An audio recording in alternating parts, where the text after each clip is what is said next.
Thumper.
I needed you, Lord. I need you now. Got to be the truth, and the truth got to come from the Bible.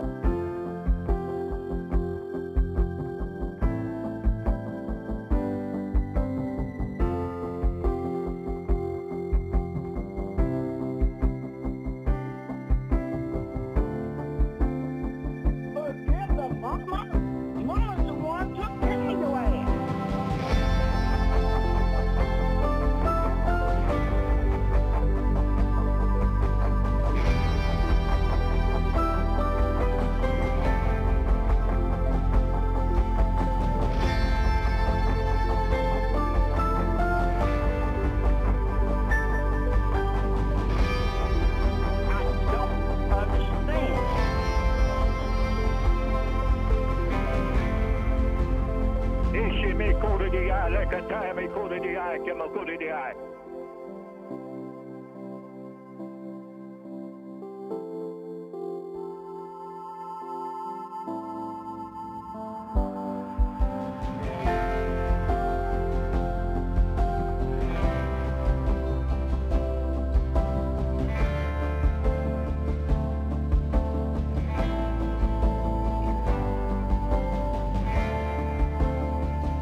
your name in.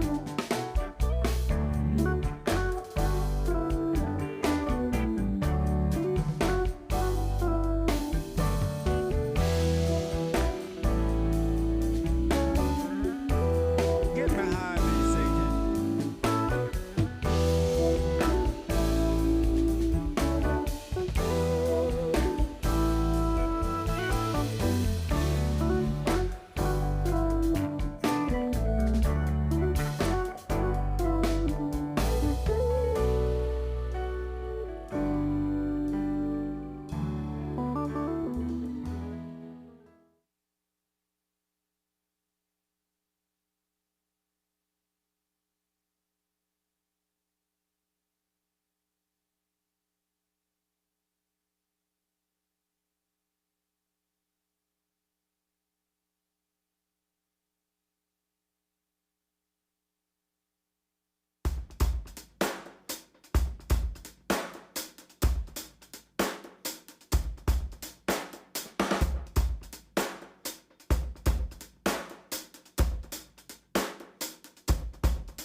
understand what went wrong. I know we can find a way.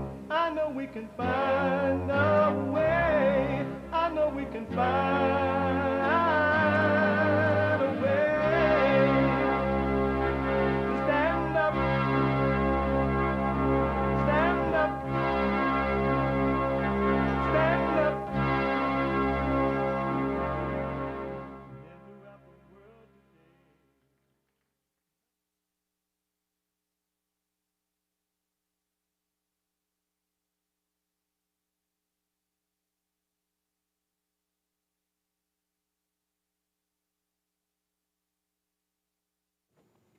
Uniting the races with truth instead of dividing them with lies.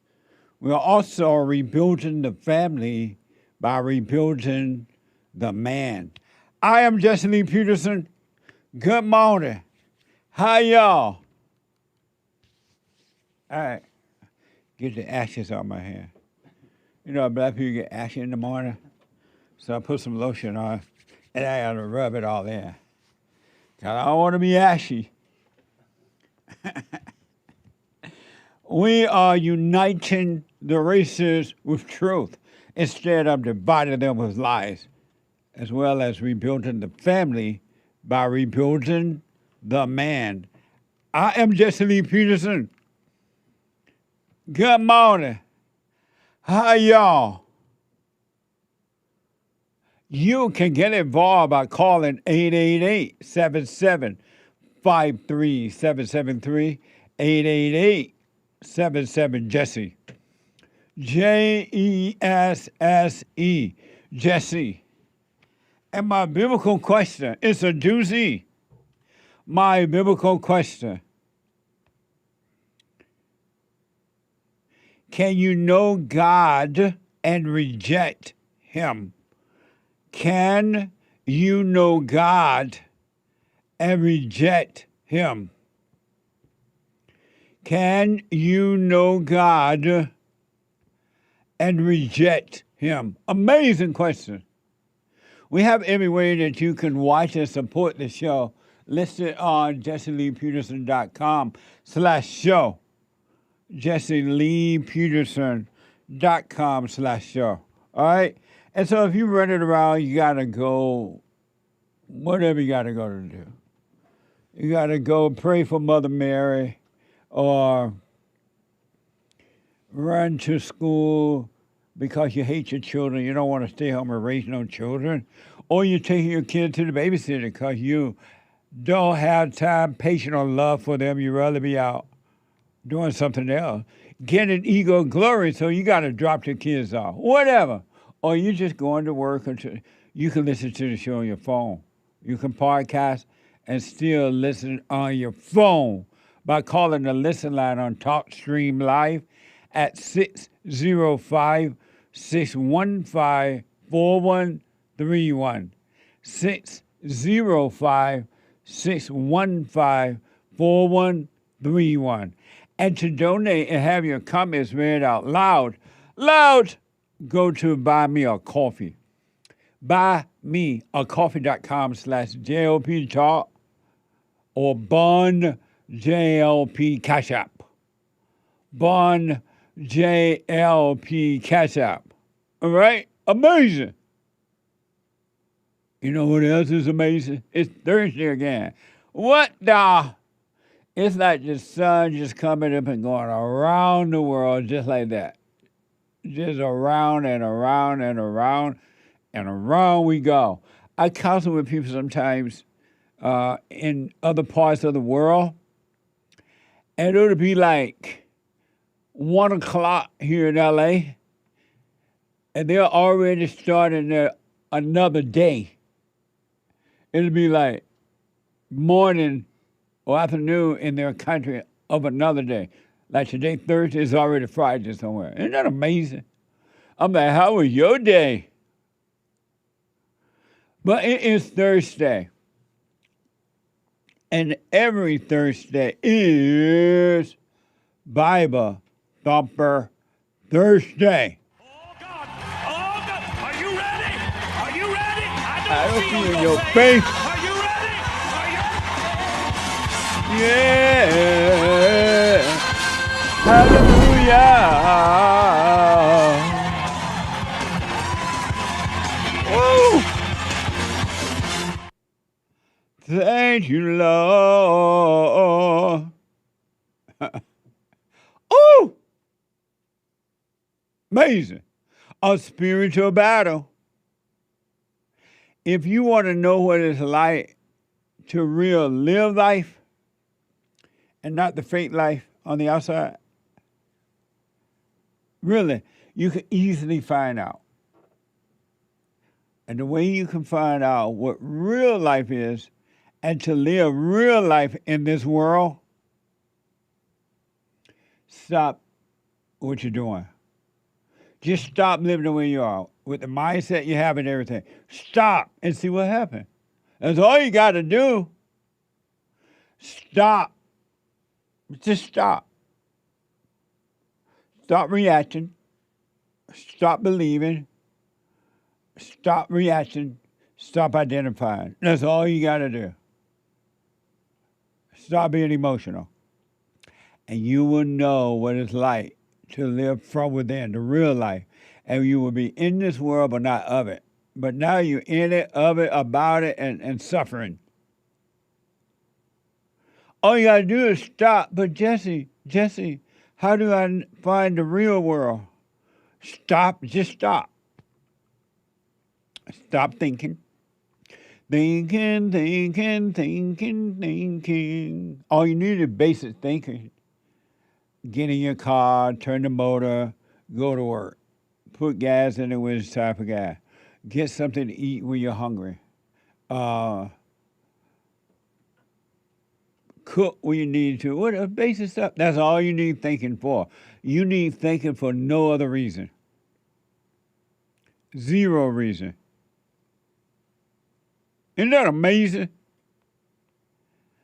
It's like the Bible thumpers. They read the Bible up and down, in and out. They go to Bible study. They go to church and read the Bible some more and read the Bible and read the Bible. And all they have is knowledge. That's all they have. A knowledge about, and some of the knowledge may be true. Some are true and some not from the Bible or Quran or whatever you read, the Torah, whatever you read.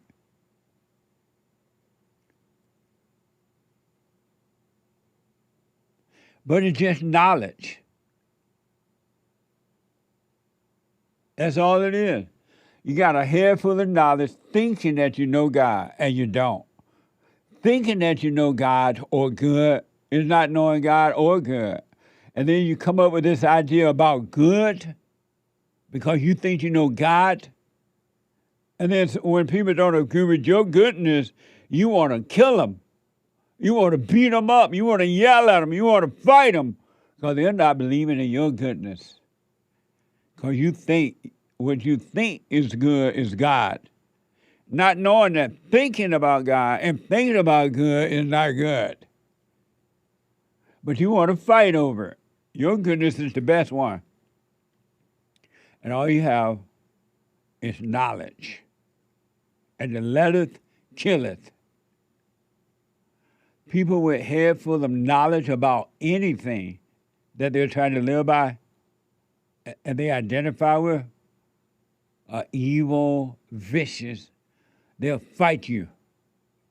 They'll argue with you. They'll try to prove that their knowledge is right, not knowing that all they have is knowledge. You never, ever, but never.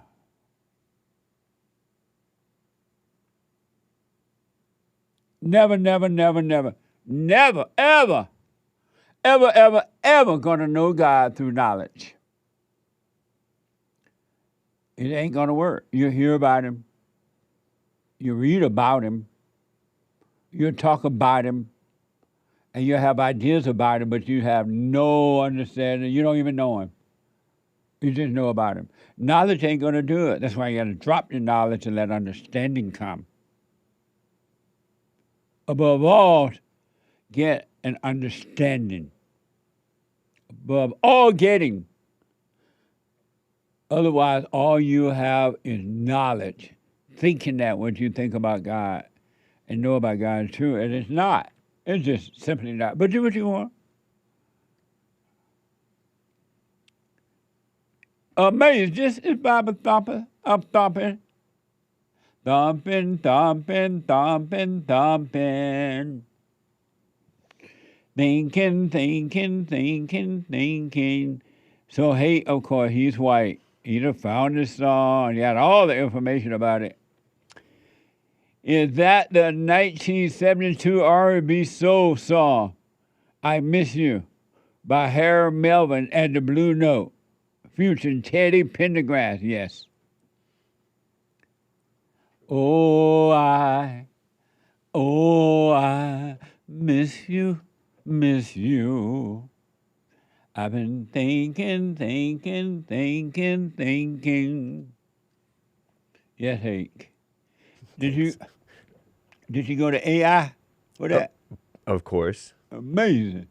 You use AI to death. But I know. Okay, yes, fine. I was going to say, I know the info may be false. From AI? Mm-hmm. Yeah. Hey, Anchor Baby found it too. Oh, He got the picture from. Hail Mary and the Blue Notes. What? Nice. Thank you, Anchor Baby. Amazing. AI can help you find it. But the information may be false, he says. Anyway, last night is a night that I will always remember. Because that was the day that America was presented again. Last night, June, what was yesterday's date? 24th. June 24, 2026 is a day that I will always remember because that was the day that America came alive again. President Trump held up in Washington, D.C., the Great American State Fair.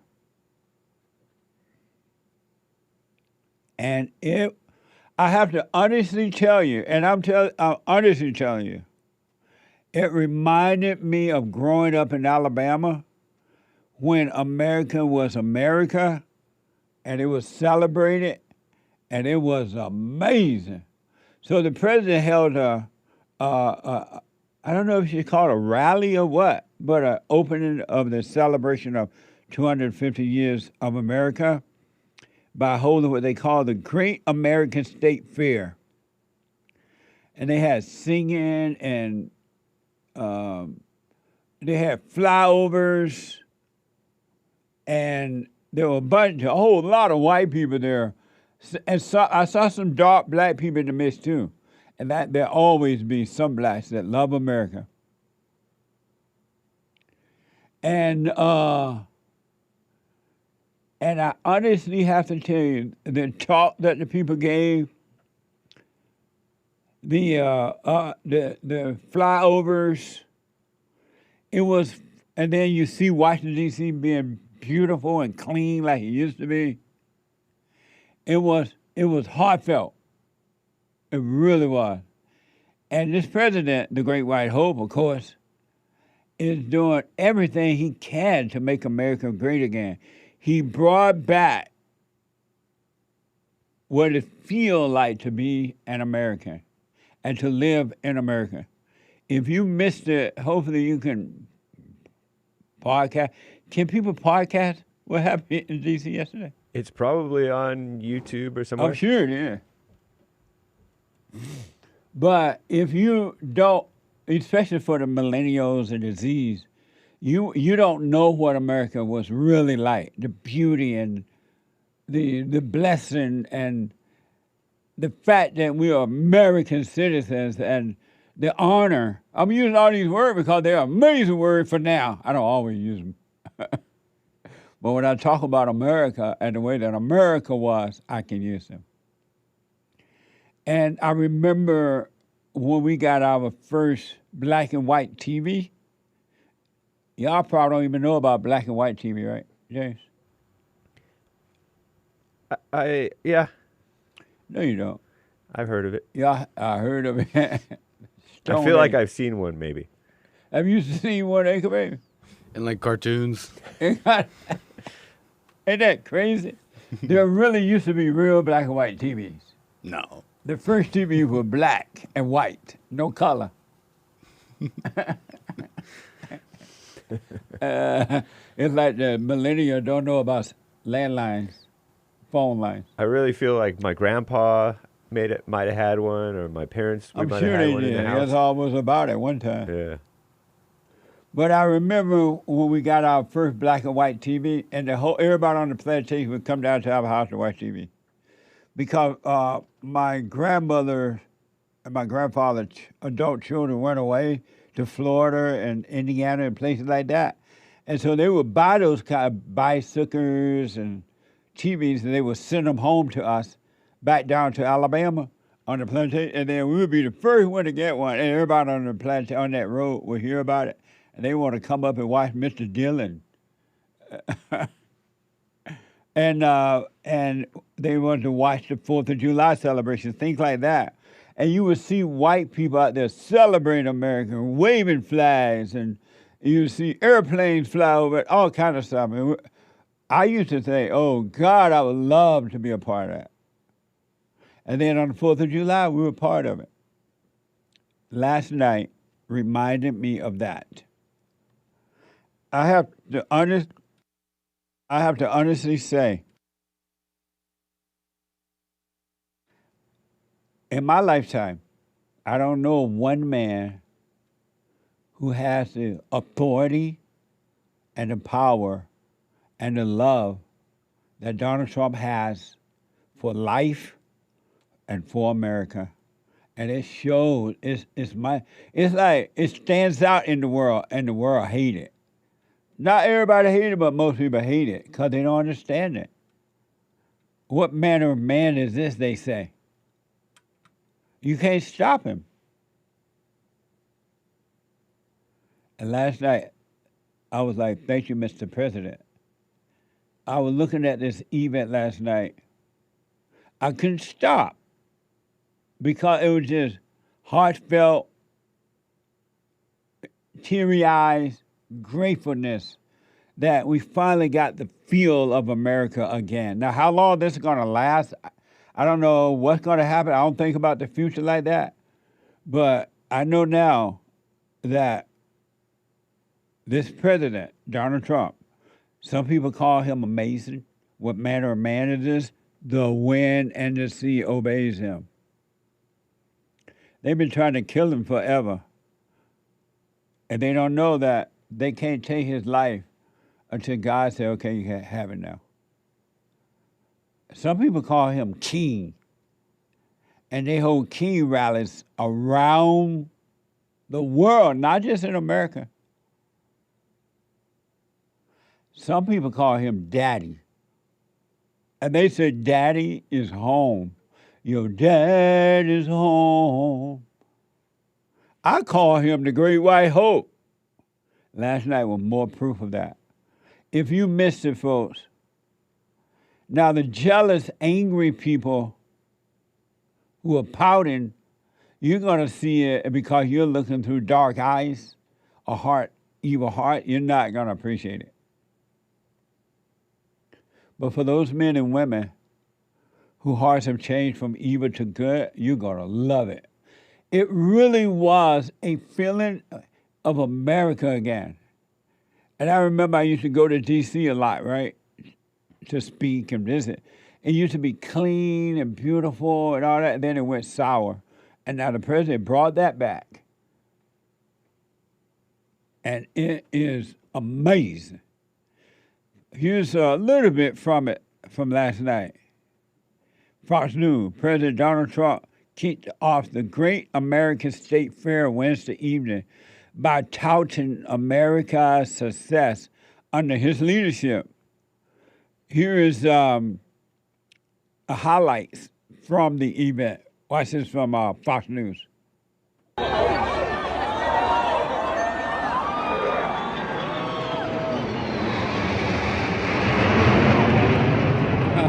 In 1776, our founding fathers met in Philadelphia and changed the world forever and ever with a thing called the Declaration of Independence. They proclaimed the eternal truth that we are endowed by our Creator with the rights to life, liberty, and the pursuit of happiness. We all made, and you know that, free and equal by the hand of Almighty God. Those timeless American principles did not just win a revolution, but they built us into the greatest, strongest, and most exceptional nation the world has ever known. In West Potomac Park, we are creating the National Garden of American Heroes, featuring 250 or more statues of the greatest Americans who have ever lived. It's going to be beautiful. And next week at Freedom Plaza, we will unveil the Spirit of 76 exhibition honoring the heroes and martyrs of the American Revolution. I know they can help you too. Come on, everybody, let me hear you. It's fun to stay at the YMCA. It's fun to stay at the YMCA. They got everything for your men to enjoy. You can hang it. Amazing. That brings tears now. And not because I was loving America before I ever heard of a word called patriotism and all that. All my life, I've been loving America. It just, I don't know why, it just is. Even when I was a kid.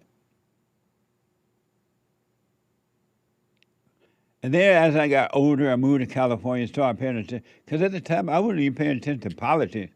I only started paying real attention to politics after Ronald Reagan ran for president and won, and I would hear people talking about Reagan.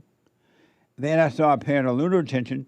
And once I started, got into media, that's when I really started paying attention to politics, and I realized the Democratic Party was a losing party. No love for anybody, not even blacks or anyone.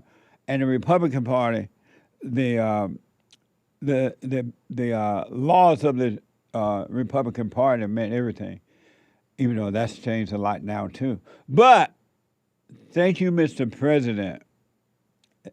Get ready, folks. It looked like this is going to be an amazing 250-year celebration of America. I've been over to that location where they signed Benjamin Franklin and all those guys signed the Declaration of Independence and everything. I've been there. You been there, Hey? Been where again? When they signed the Declaration of Independence. I'm sure I have. I went to D.C. as a kid. Right. You been there, Inca Baby? I've never been. Oh, amazing. I was doing a speaking tour, and one of the hosts, the people that invited me, took me there one day. It's in Philadelphia, though. Yeah, I It's saw the not in Liberty Bell. DC. Yeah, I mean, I went to the Liberty Bell as well as a kid. My Oh, you dad- did? Yeah, we took a big trip, Yeah. cross country drive. I'm not surprised. You all white. White people do that kind of stuff. Shout out. Shout out. But it really, did you see any that either one of y'all see last night? No, I hadn't even heard of it. I saw bits of it. You saw bits. Mm-hmm. And then it touched your heart and soothed the nerve. It was nice. I knew it reminded me of how much Trump loves America. He's the right president for this time. So, yes. And Inca Baby, you didn't even hear about it, huh? No. I don't know, had I not been watching Jesse Waters' show, I don't think I would have heard about it either. Because I'm looking through the news a little. Right. I hadn't even heard a peep. I was flipping through other stations to see if they were showing it, like CNN and Reagan show. Nobody was showing it. It was like it was not happening. It was all dead on those stations. They were just talking about stupid news. And over on Fox News, they were showing the whole thing, and it was alive. I'm alive. It was amazing. It just felt like America. I haven't had that experience in America in a while now. And it's like under Biden and Obama, and maybe somewhat under Bill Clinton, not as much, but especially under Obama and Biden, the enemies of America destroyed America. The love for it, the statues, the monuments, they turned everything that was clean into darkness. And this president, Donald Trump, is bringing it all back. It's amazing, though. I'm really, it's amazing to me to see what one man can do in real time. You know, you hear about Christ and his work, and you hear about it, but you don't get the same appreciation from it as you would have gotten if you had been there. And that's what it's like with Donald Trump. To be here and witness the opposition against him, the hatred, and everything he does, they try to stop it. Even if it is good, they don't care that it's good. He cleaned up that, what do you call that pool thing? That big old, in Washington DC? Reflecting pool. Reflection pool. And the haters are mad about that. And then according to the report, some people have been arrested for trying to damage the reflection pool after the man is working on it. But I don't know of one man who can bring peace upon the world other than Donald Trump and Jesus. Donald Trump, he hasn't said that to me or this, but his light is shining bright, and it says that he is a son of God. You can't handle this kind of pressure outside of you if you were not living from the right place. You won't be able to handle it. Some of you can't even handle the living pressure right now that put up on you. You cry, you get mad, you give up. You run and you hide from a little pressure. Someone says something about you, or somebody stole your money, or someone don't like you, or your girlfriend broke up with you, or your boyfriend broke up with your lady, and you cry and go in hiding. Donald Trump been, as far as I remember, at least 3 to 4 attempted assassination. He got shot once in the ear, and yet he stand. Christ said something like, when the world is against you, when God is for you, who can be against you? Donald Trump is a living example of that. It really is. It's just, and I've always said that I have it on tape. I have witnesses in the studio right now. When Donald Trump first ran for president, and people are like, wow! I'm like, okay. I love this guy. Thank God when he came down off of that elevator thing and announced that he was running for president. I'm like, always keep a space between you and everybody and the president. Keep a little space between the two of you so that if he says something or does something that you don't agree with, you won't turn on him because you have made him your God. And now you're mad at your God because your God is not doing it the way you think your God should do it. Or says it the way you think your God should say it. You make him your God, then you blame him that you made him your God. And you get mad and you become an enemy. But I would be counting my blessing that Donald Trump is the president of the United States of America. I'm glad now that he didn't win the second time around, but he's around now for 250 years of celebration and everything. It's the right time to be back in a moment. Now, I totally disagree with the way things are going, but you can't be angry because that's what the enemy wants. He wants to control you. They do things to make you mad so they can control you. It's like being married. And the wife would do things to make you mad, or she'll do things to make you feel good. And men do that to women too when they want something from the woman, especially sex. They'll make her feel good or they'll make her angry. And the woman's gonna have to say, you don't want to be angry. You want to speak up. You want to disagree with what's going on. It's wrong, but do not be angry. Then you won't have fear. You won't have doubt. You won't have worries. You'll be able to see, but you got to stay away from anger. That's why you must forgive your mothers and your fathers so that you can overcome the spirit of anger. It's a spirit and it's wicked. Nothing good in anger because it has no love, folks. You need love to defeat evil. And love is not a weakness. It's a strength. It's from God. It's his nature.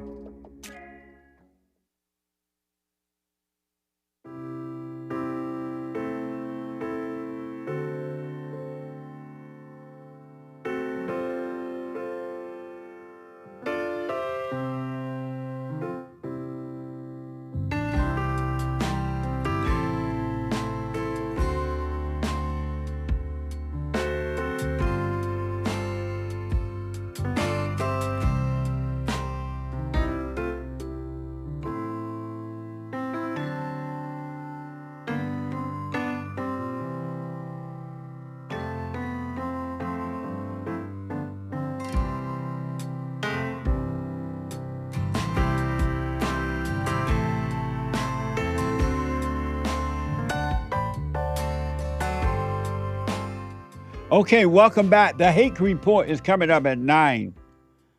The Hake Report from 9 to 11 a.m. Pacific time. The guy with the good hair, and he's on fire too. Oh, Lord, but not. Did y'all hear that Anchor Baby show yesterday? If you didn't, podcast it. I was like busy, then I'm listening to it, and then I had to do a counseling session, and then I'm listening to it, and then I had my phone calls out to take, and I didn't want to not hear it. The American Anchor Baby, make sure that you podcast. Listen today, but podcast yesterday's show. It was, and I'm not shucking and jiving. Really, I'm not shucking and jiving. Because I don't get, because of my schedule, I don't get a chance to hear these guys' show sometimes. But when I do, I always enjoy them. I'm not shucking and jiving. I'm not blowing smoke. It was amazing yesterday. The American Anchor Baby, right after the Hake Report. Right after the Hake Report. They typing stuff to me, folks, so it's crazy. He and the American Anchor Baby and Hake. The American Anchor Baby, right after the Hake Report from 11 to 1 p.m. Pacific time. And then yesterday, Bill on Punchy TV did a brand new live episode of Bill on Punchy.tv. Check it out. Check it out, all right? And thank you all for your financial support. Make donations. We need your support. Especially during the summer, donations go down. Don't forget, donate by going to JLPtalk.com. JLPtalk.com or call 800-411-BOND. I do appreciate it. All right. One other quick thing I want to tell you about yesterday's event with the president and the celebration of the Great American State Fair opening. They had an opera singer there. And I love opera singing when they really, really can opera sing. And I had not heard one in a long time. I have forgotten about them, to be honest. And the president had one there yesterday, along with Lee Green and other Lee Green. I'm proud to be an American. At least I know I'm free. And then this opera singer brought it home. It reminded me of real singing. It reminded me of Othello. Have you seen Othello, Nick? No. You got to see Othello. Oh, my God. This opera singer reminded me of that movie, Othello. It was an amazing event yesterday.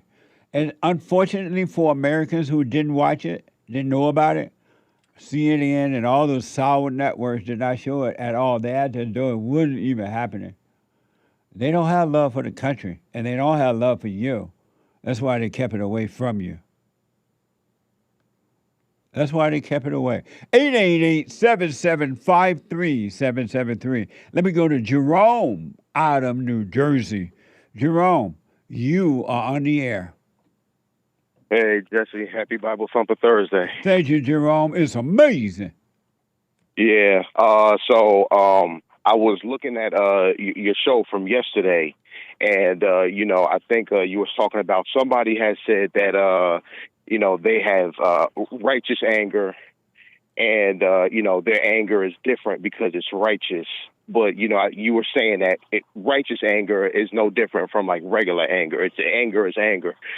And I just wanted to know if you could explain that a little bit more, because I was a little confused by your statements. Well, there's no such thing as righteous anger, because anger is not of God at all. He has no anger. Nothing about him is anger. It's all good, all love, all the time. He doesn't punish or anything. And so if anyone has any anger at all, it's evil. And anyone who has anger is a son or daughter of evil. And they say, they make up this word righteous anger to justify being evil and not overcome it, they say, well, I have righteous anger. But that's a lie. No such thing as righteous anger. Okay. Uh, so no righteous anger. Right. And the only reason I call, or I call and ask about this, because not too long ago I had called because there was a clip of Trump, on stage, and he said that he was angry, and I called in to your show to talk about it.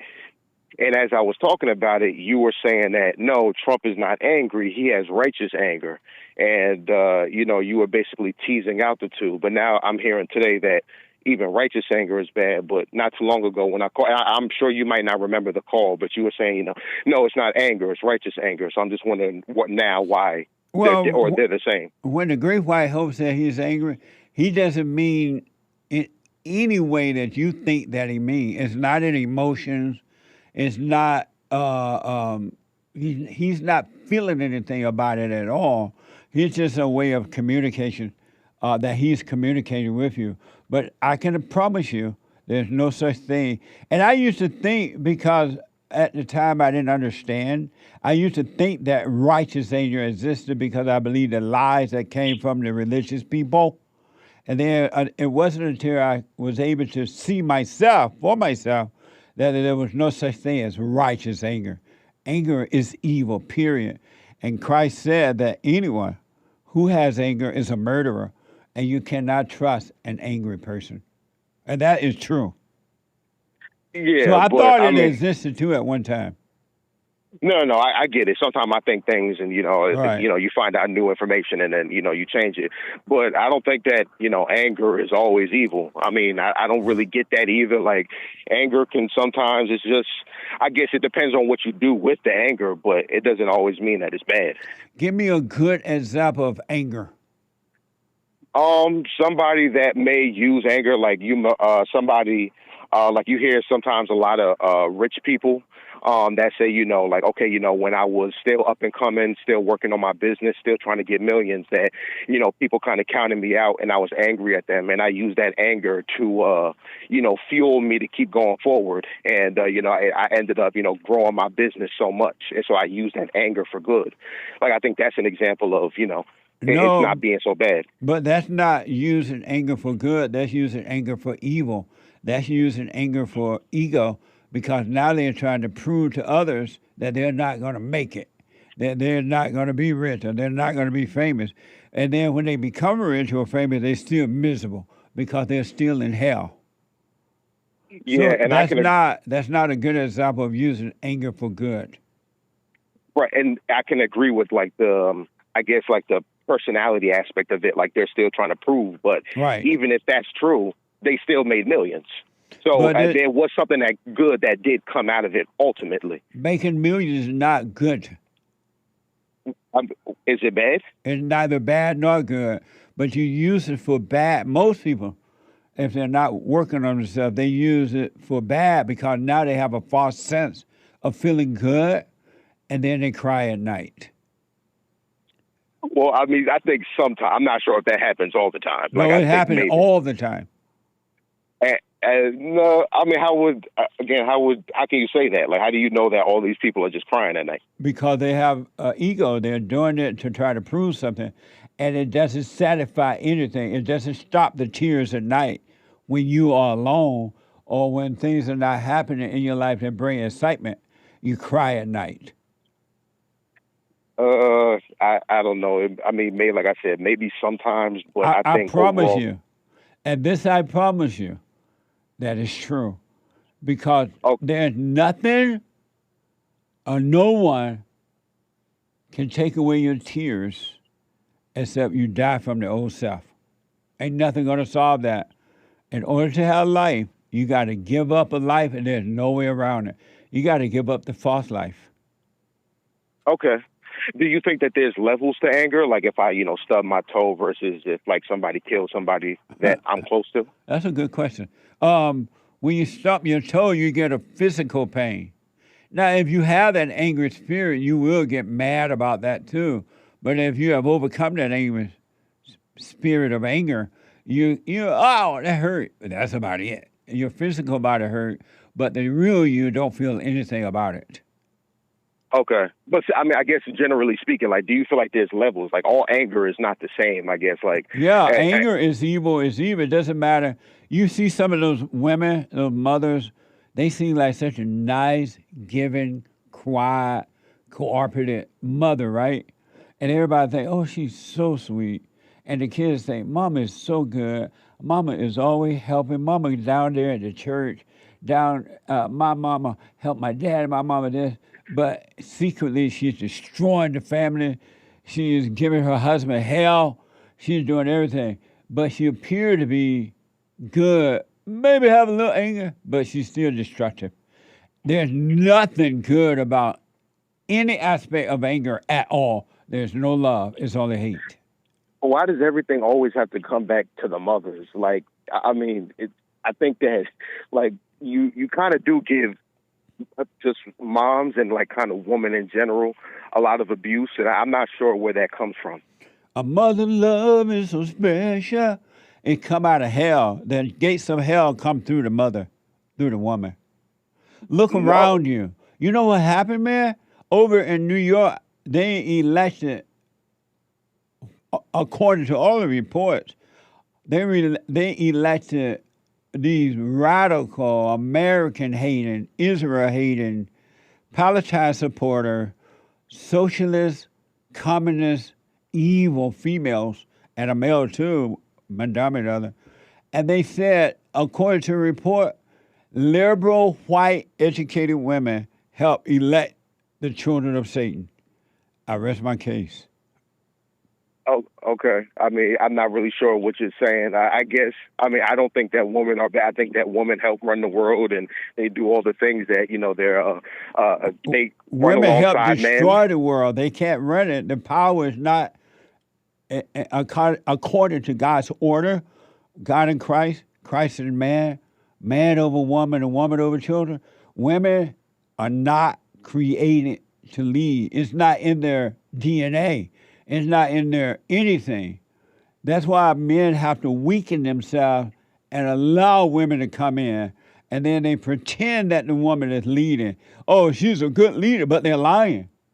They have to play the game because they're afraid of the spirit of the mother, and they don't want to be called names. So they lie. But a woman cannot lead. And in the good old days, when America was America, women knew that. They were like, I would never work for a woman.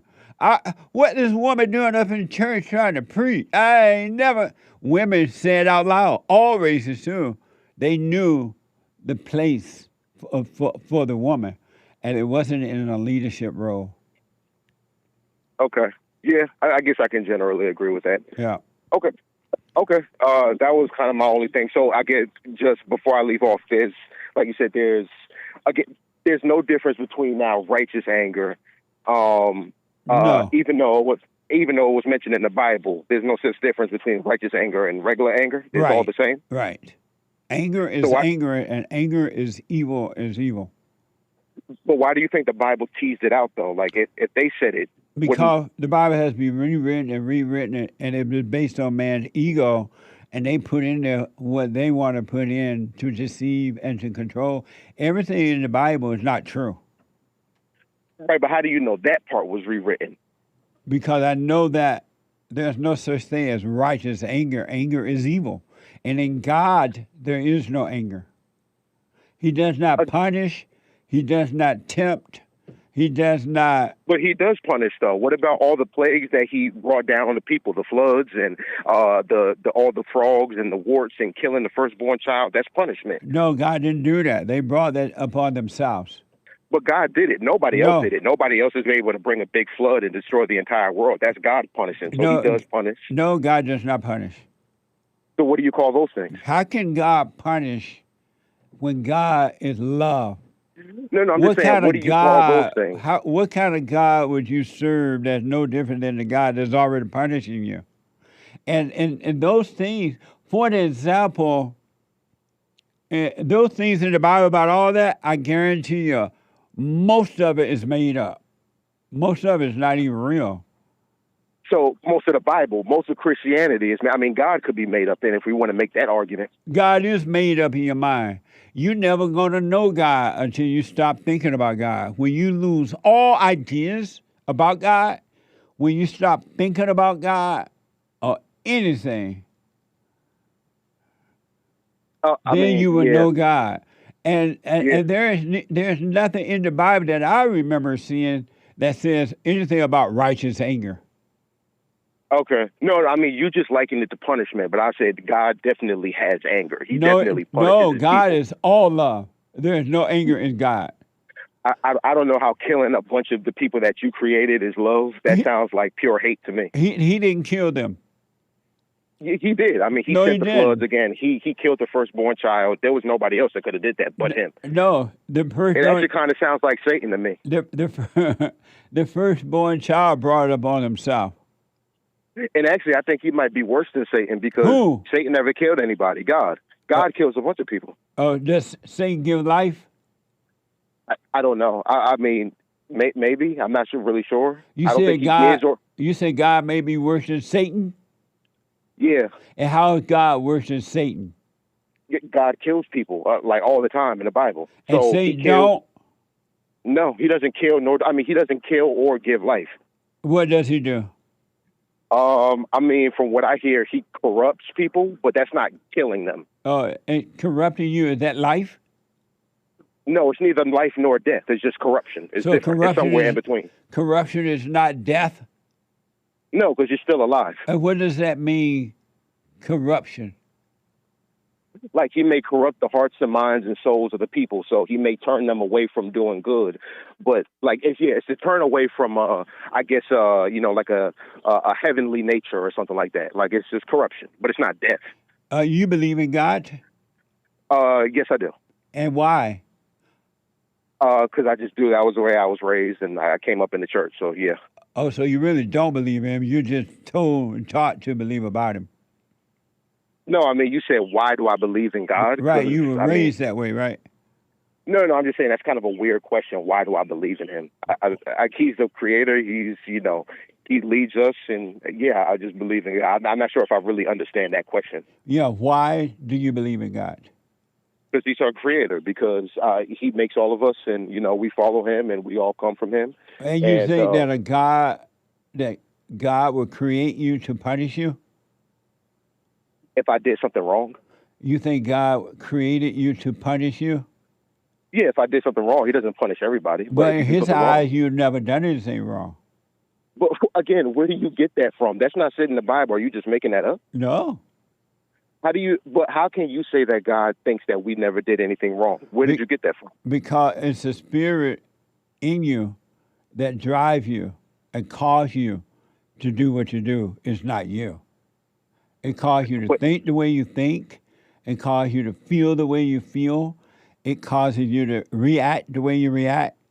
But you think it's you, and then it blames God, and you believe what it's telling you about God. But there is no you. Does the spirit belong to me? Who does the spirit belong to if it's inside of me? Satan. So he came into your home and he entered into your body, your house, and made a home in you, and now he's controlling you, and you think it's you. I don't know how God could make me and then allow Satan to come inside my body. You allowed it. No, I didn't. Yes, you did. You did it when you were a kid. You allowed it when you were a kid, and you couldn't help it. I've been evil since a kid? Uh-huh.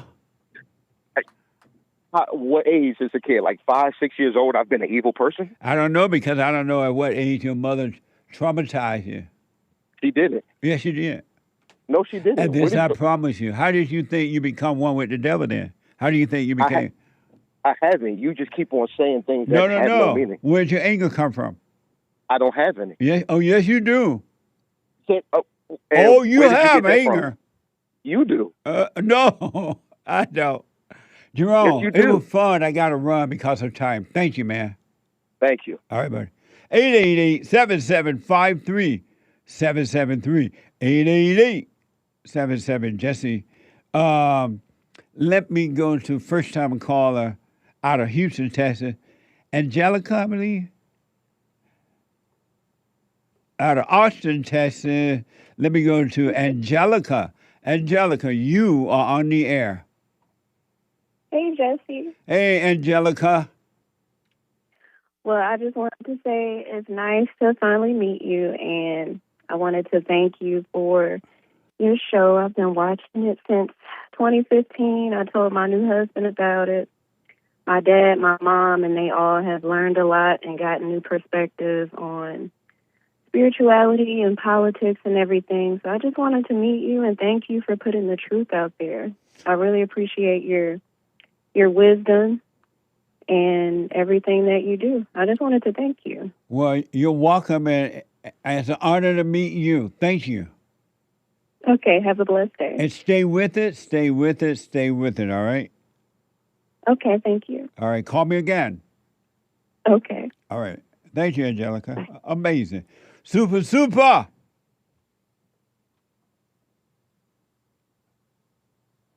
Super chat. Hank is running in. Run. When my master said he's running, I said, yes, sir, master. We're running. Super chat. No Mo Thoughts says, Jesse, I'm a few days behind on watching the show. Just watched church. It was amazing. It was. Check out Fellowship, rebuildingdemand.com/church. Amazing. Thank you. Kayla, very generous, says, thank you. Thank you, Kayla. I appreciate your support. Thank you. Very nice. Jimmy, 5 coffees, answering the biblical question. Can you know God and reject him? You can know God and reject him. Amazing. And I'll have to read the rest of Thank you, Jimmy. Later. I'll put my 2 cents Sunday. Jimmy, right? Yep. Thank you, Jimmy. Oh, Jimmy Mac, when are you coming back? Jimmy, Jimmy, oh, Jimmy Mac. You know that song? I do. Amazing. Back in a moment. Hate news is coming. I'll be back. You can't be angry because that's what the enemy wants. He wants to control you. They do things to make you mad so they can control you. It's like being married. And the wife would do things to make you mad, or she'll do things to make you feel good. And men do that to women too when they want something from the woman, especially sex. They'll make her feel good or they'll make her angry.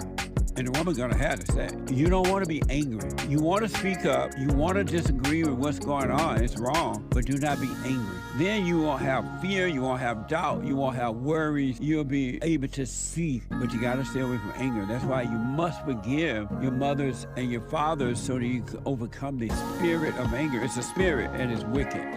Nothing good in anger because it has no love, folks. You need love to defeat evil. And love is not a weakness. It's a strength. It's from God. It's his nature.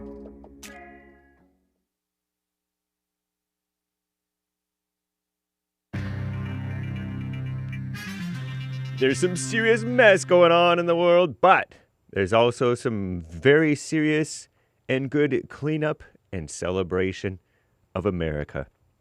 The Great American State Fair opens today on the National Mall, which the Trump administration has described as a showcase of contributions from all 56 states and territories.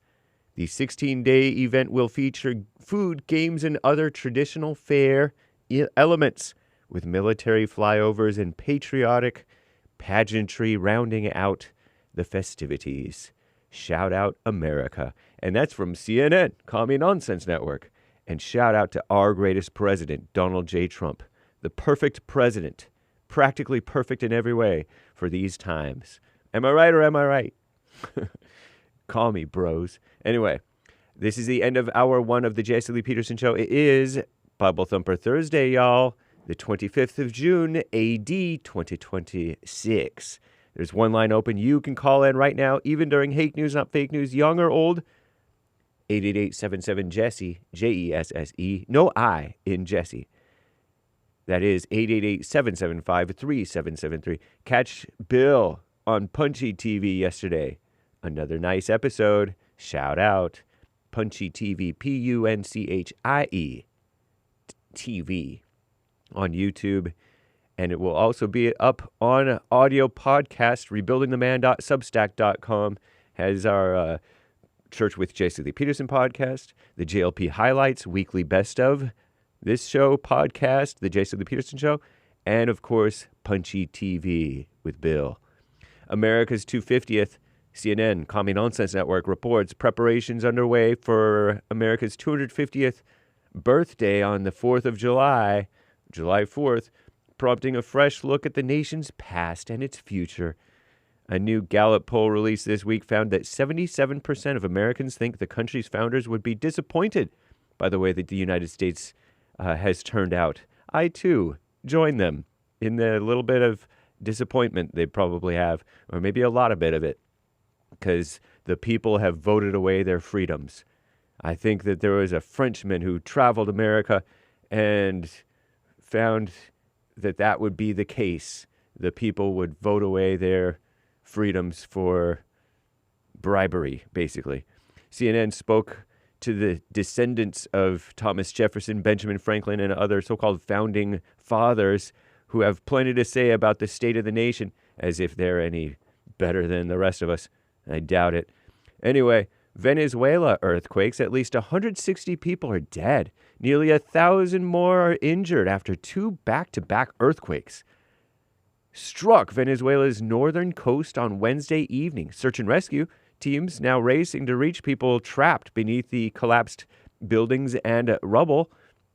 The second quake with a magnitude of 7.5 magnitude earthquake, that's huge, pretty big, was the country's strongest in more than a century, while the 7.2 foreshock, if you want to call it foreshock, I hadn't heard that term before. Usually you hear about aftershocks, earthquake and then an aftershock, but this was a foreshock, ranks as its 4th largest earthquake on record.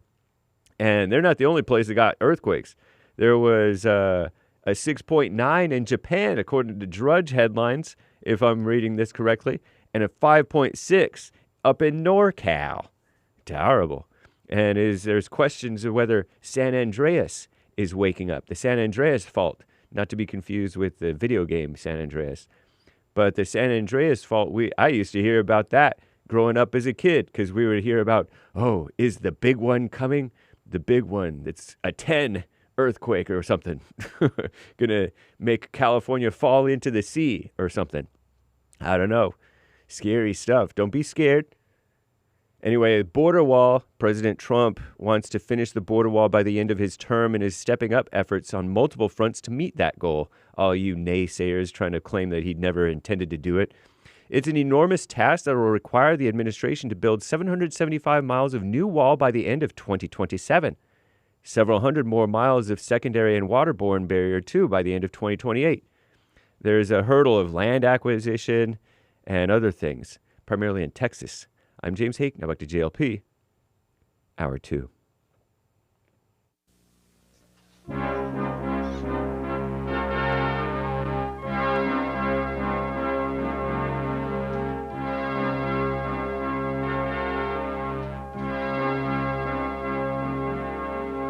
Somewhere in the world today, men have got to stand up strong, face the truth about themselves, to understand what went wrong. I know we can find a way. I know we can find a way. I know we can find a way to stand up, stand up, stand up.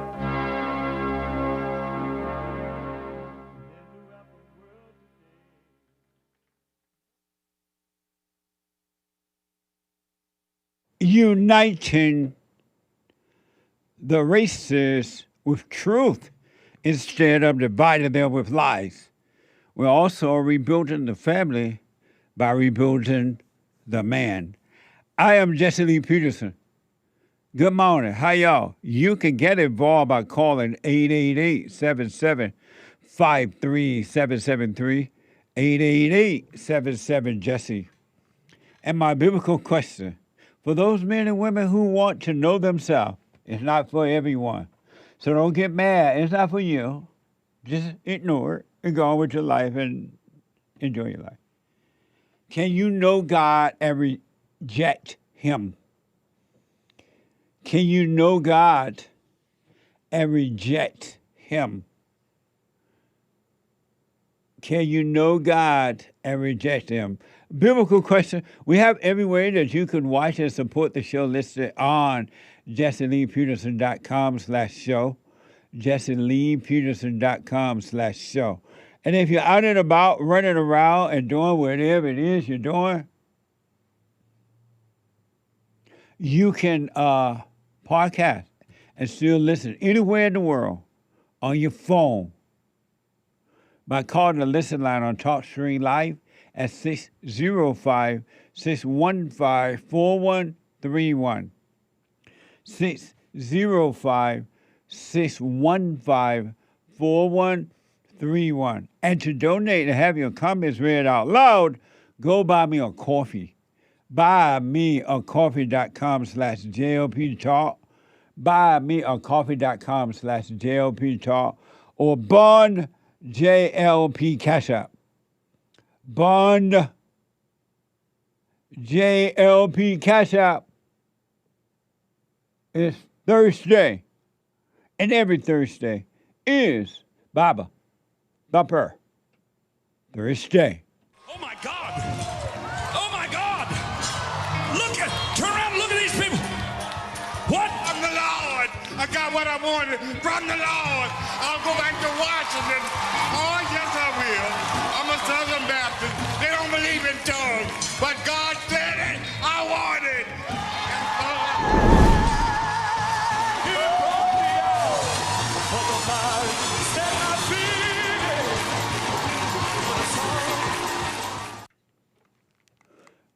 Bible Thumper Thursday. Hey, let's finish the super chat and then I go back to the callers. Then we get to somebody. I was thinking about how can I was wondering, how can I really explain to the people how you would know when you and God are one, other than you're going to have perfect love, that's for sure. You're going to love and not hate. No hate, no judgment, no anything inside of you. But when I say God is a state of being, to know God is a state of being and not knowing him intellectually, not having any ideas about him, not studying him and thinking that you know him by studying about him. When I say a state of being, what does that mean to you, Anchor Baby? God, when you are one with God, it is a state of being. Well, I think about how, like, when religious people say they have to forgive, for example, and then they say they do something like that, and then they say, oh man, I gotta forgive again. Oh, I gotta forgive another person. Today I did this. I think about that and how there seems to be something missing in that compared to what you're saying. And so I think this, and you notice how I've heard you say, like, you don't have to forgive again. Like, it's something that you're living. Right. So that's what I think of. What do you think of when I say that God is not an idea? God is not intellectual. God is not something you can think about. Because if you're thinking about him, ideas about him, it totally keep you away from him. But God is a state of being. What goes through your mind? This is hate. And that was Anchor Baby. Right. Shout out Anchor Baby. Well, it crosses my mind what the Bible says, what God says. When Moses asks, who are you? I am. Tell him I am sent you, or I am that I am. Right. And we're supposed to am. Right. Like him. Amazing. Okay. It's a state of being. I promise you, if you think you know God, you don't know him. If you read about God and just quote about God and read the Bible till the cows come home and just talk about him, you don't know him. And you will never know him. You're never going to know God until you stop thinking that you know him, until you lose all ideas about him and his son. There are crazy people out there who think Jesus is God. They think he is like three people. What the? That's what the intellect does to you. That's what studying does to you. And you never get to know him for yourself. But anyway, super. Super chat. Jimmy finishing up his 5 coffees, answering that biblical question, can you know God and reject him? Right. Thank you, Jimmy. I put my 2 cents in Sunday. He says you can. Satan knew God and still rejected him. Claims Jimmy. Satan already knew God and Jesus, yet he tempted Jesus, asking him if you're the Son of God, meaning Satan knew Jesus was not God. Eventually, Jesus told him he cannot worship Satan. He can only worship God. Why would God worship God? Amazing. Thank you, Jimmy. I'll put my 2 cents in on Sunday. I appreciate it. Jamie, not to be confused with Jimmy. 3 coffees. Jesse, I seen you did an interview with Charleston White. How could you put up sitting around listening to the vulgarity coming out of his mouth? What Amazing. Because it was coming out of his mouth, not mine. That was him being himself, doing himself. Amazing, though. Thank you. Thank you, Jamie. Thank you, Jamie. Eugene, 5 coffees. Good morning, Jesse and crew. Did you see that fight on a cruise ship? Which one? Oh, that one? I'm kidding around because there's so many, right? What's wrong with the blacks? Thank you, Jesse. No love. No love to their name. That's the problem. That's the one thing. And there are blacks who are starting to wake up and realize, too, that they do hate their mama. And they become like their mama. And they hate the white man. And evil control them. But it's no love. That's what that is. Though fighting is fighting with mama. Amazing. Thank you. Thank you, Eugene. But I did not, again, I don't know which one you're referring to. I've Right. seen so many. Yeah. But thank you. I haven't seen any recent new ones. Right, me either. Not that I'm denying that there have been. I'm sure there are many. Lori, morning, Jesse. BQ answer. Can you know God? Can you know God and reject him? No. To reject God means I'm listening to the devil. How can I know God and listen to evil? Jesus said, once you're in his hand and in God's hand, nothing can pluck you out. Hell is rejecting God. I will not go back. Amazing. Thank you. I'll put my 2 cents in on Sunday. NorCal Gabe 87, answering the biblical question. Can you know God and reject him? You can know God when you return to the Father, but reject him when you return to your imagination, your thoughts. You go unconscious. Staying present, you are not rejecting him. Amazing. Thank you. Who's that? Gabe. Thank you, Gabe. Gabe. Oh, thank you, Gabe. Yeah. I appreciate it. I'll put my 2 cents in on Sunday. Amazing. And shout out to NorCal. Shout out, NorCal. Bree K, 5 coffees, no message. Thank you, Bree K. Sion, good morning, Jesse Peterson. Who would have been your wife if you had met one, even if long distance, here on your show? Tell the truth, shame the devil. Laughing face with tears coming out. Sion. Sion. Amazing. Jamie. I think of you, honey, both night and day. I miss your sweet loving that made me feel this way. I'm not ashamed. Oh, no, no, no. You hear that song? I have now. You anchor, baby? Nope. Amazing. Thank you, Sion. Shout out, Sion. Jamie. Shout out. Another coffee from Jamie. 36-year-old single white male, 6 feet tall, blonde hair, green eyes. Ladies, hit me up. Amazing. Thank you. You promote yourself. Jermaine bought a coffee. Good morning, y'all. It's Thursday, so I'm thumping a bit. 2 Corinthians 12, 8 through 10, NIV. 3 times I pleaded with the Lord to take it away from me, but he said to me, my grace is sufficient for you, For my power is made perfect in weakness. Therefore I will boast all the more gladly about my weaknesses, so that Christ's power may rest on me. That is why, for Christ's sake, I delight in weaknesses, in insults, hardships, persecutions, difficulties. For when I am weak, then I am strong. Thank you. Amazing. Appreciate it. Bible Thumper Thursday. 7 more coffees from Jamie. American flag emoji. Thank you, Jamie. Amazing. A friend just texted me. Lord, you still singing. Yo, mama. To the chagrin. My friend, not you, the super chatter. To the chagrin of many a friend. That's right. Kevin S. Tithe.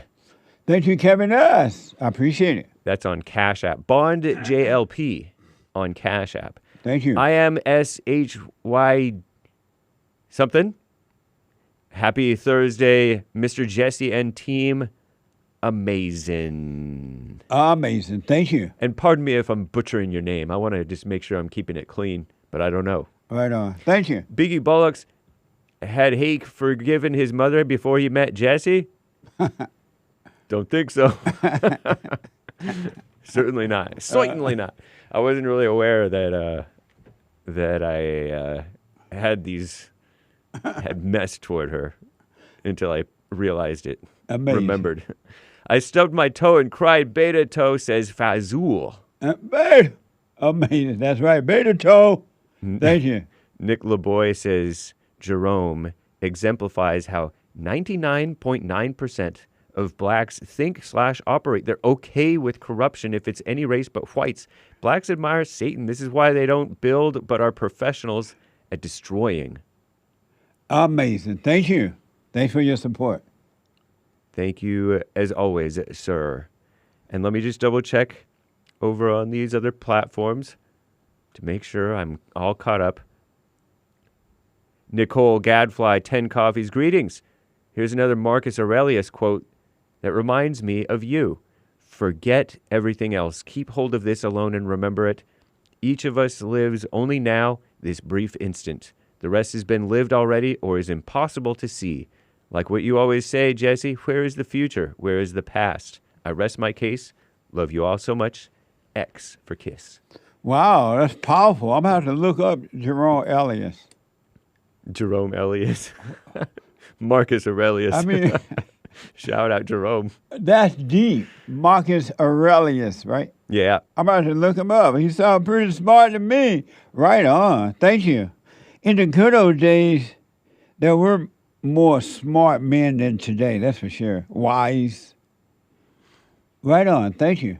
The Hake Report gifted the can on pilled.net. Thank you. Amazing. Shout out Hake. Shout out to Hake. And thank you guys. I do believe that's all for now. Amazing. Thank you all. I really, really appreciate your support. And don't forget to support us all summer, all right? Through the summer. Let me go to the busy calls here.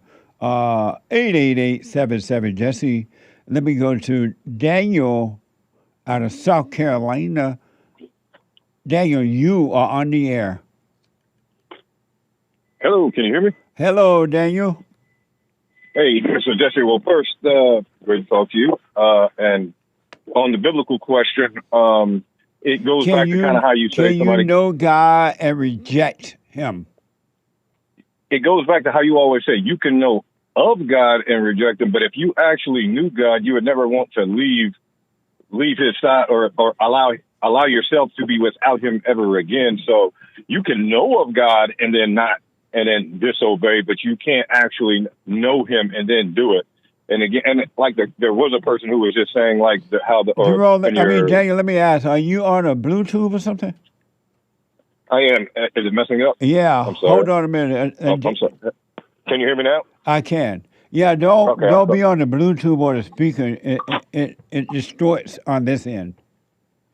Understood. I apologize. Okay, go ahead. I know, like the other person was saying, like the devil knew God and still, but we're not on. I mean, the devil is in a different league. At this point, you can know of God and disobey him, but if you truly knew God, there's no way you would ever want to go without him again. So I don't believe that you can.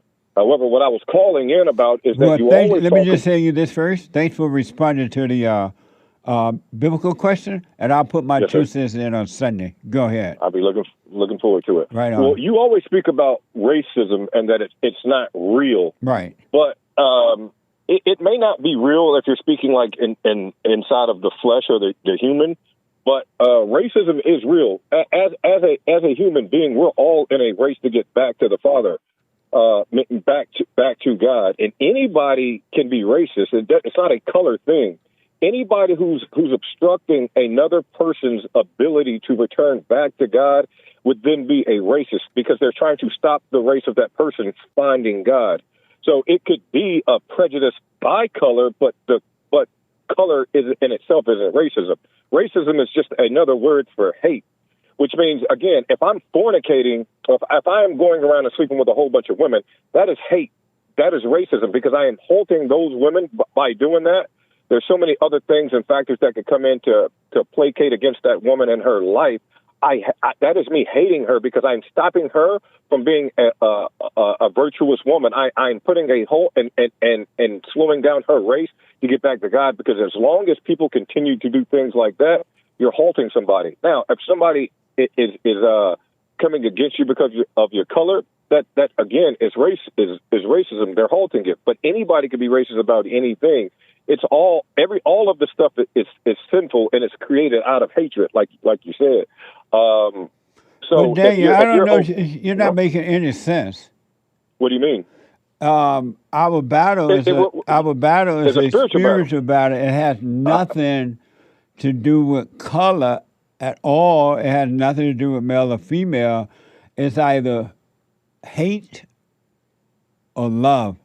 And most people, I think that you're just being confused by what I'm saying. And most people, most human beings love evil and they hate good, and they're not even trying to find good at all. They love being what they are and acting being the way they are. That's why you're not supposed to even try to help them at all, because they don't want to change. They like it. But it's either you're of evil or you're of good. It's not physical at all. I know, and that's what I'm saying. So, but we're in a human format trying to return to rekindle our spiritual nature. It's all about returning to the Father, like you. What do you mean by? And you may be right, Gerome. Jerome. But Daniel, what do you mean by we are in human? We're spiritual beings in a human format, correct? Like we're of the spirit, but we're in the flesh.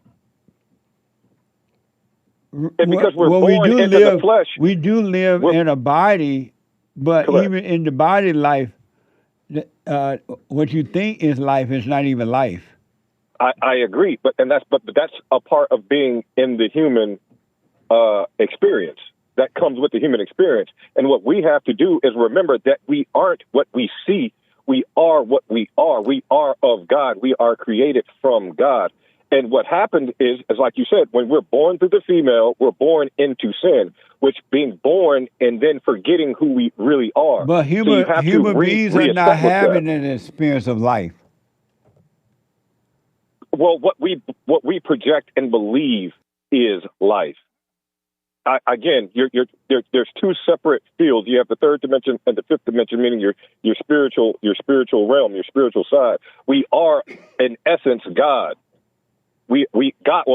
God is us, is in us, and when we can reach, that's what I mean. When even with your biblical question, if you can, but make I don't that know what you mean again, by. You can't get out. I'm not under, and I'm black and slow. You may not realize that, and so it takes a little time. But I don't. If racism and it doesn't exist at all, even God said our battle is a spiritual battle.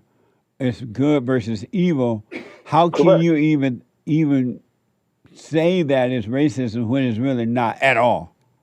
Well, it doesn't even exist.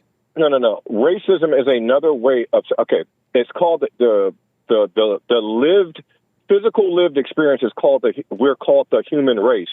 That is is terminology, meaning you are in a race as a human to return to your actual spiritual nature, to forget that you are what you see. Let me ask. Hold on here, Daniel. Let me ask the white man. Because you may be right, and I'm black and so. And white, you know, white people understand everything. Indeed. Hey, do you understand? Are you white, Daniel? I'm not. You black? I'm not. You Mexican? I'm not a Mexican either. You Italian? I'm not. I don't identify with you're any of Jewish. those terms. I'm just a person. Again, I'm a spirit, just like you just said. Why are you trying to put a earthly hold on what I am? But if I'm I of God. saw you That's in just good person, enough. would I see a spirit person, a Jewish person, or a black person, or a white person?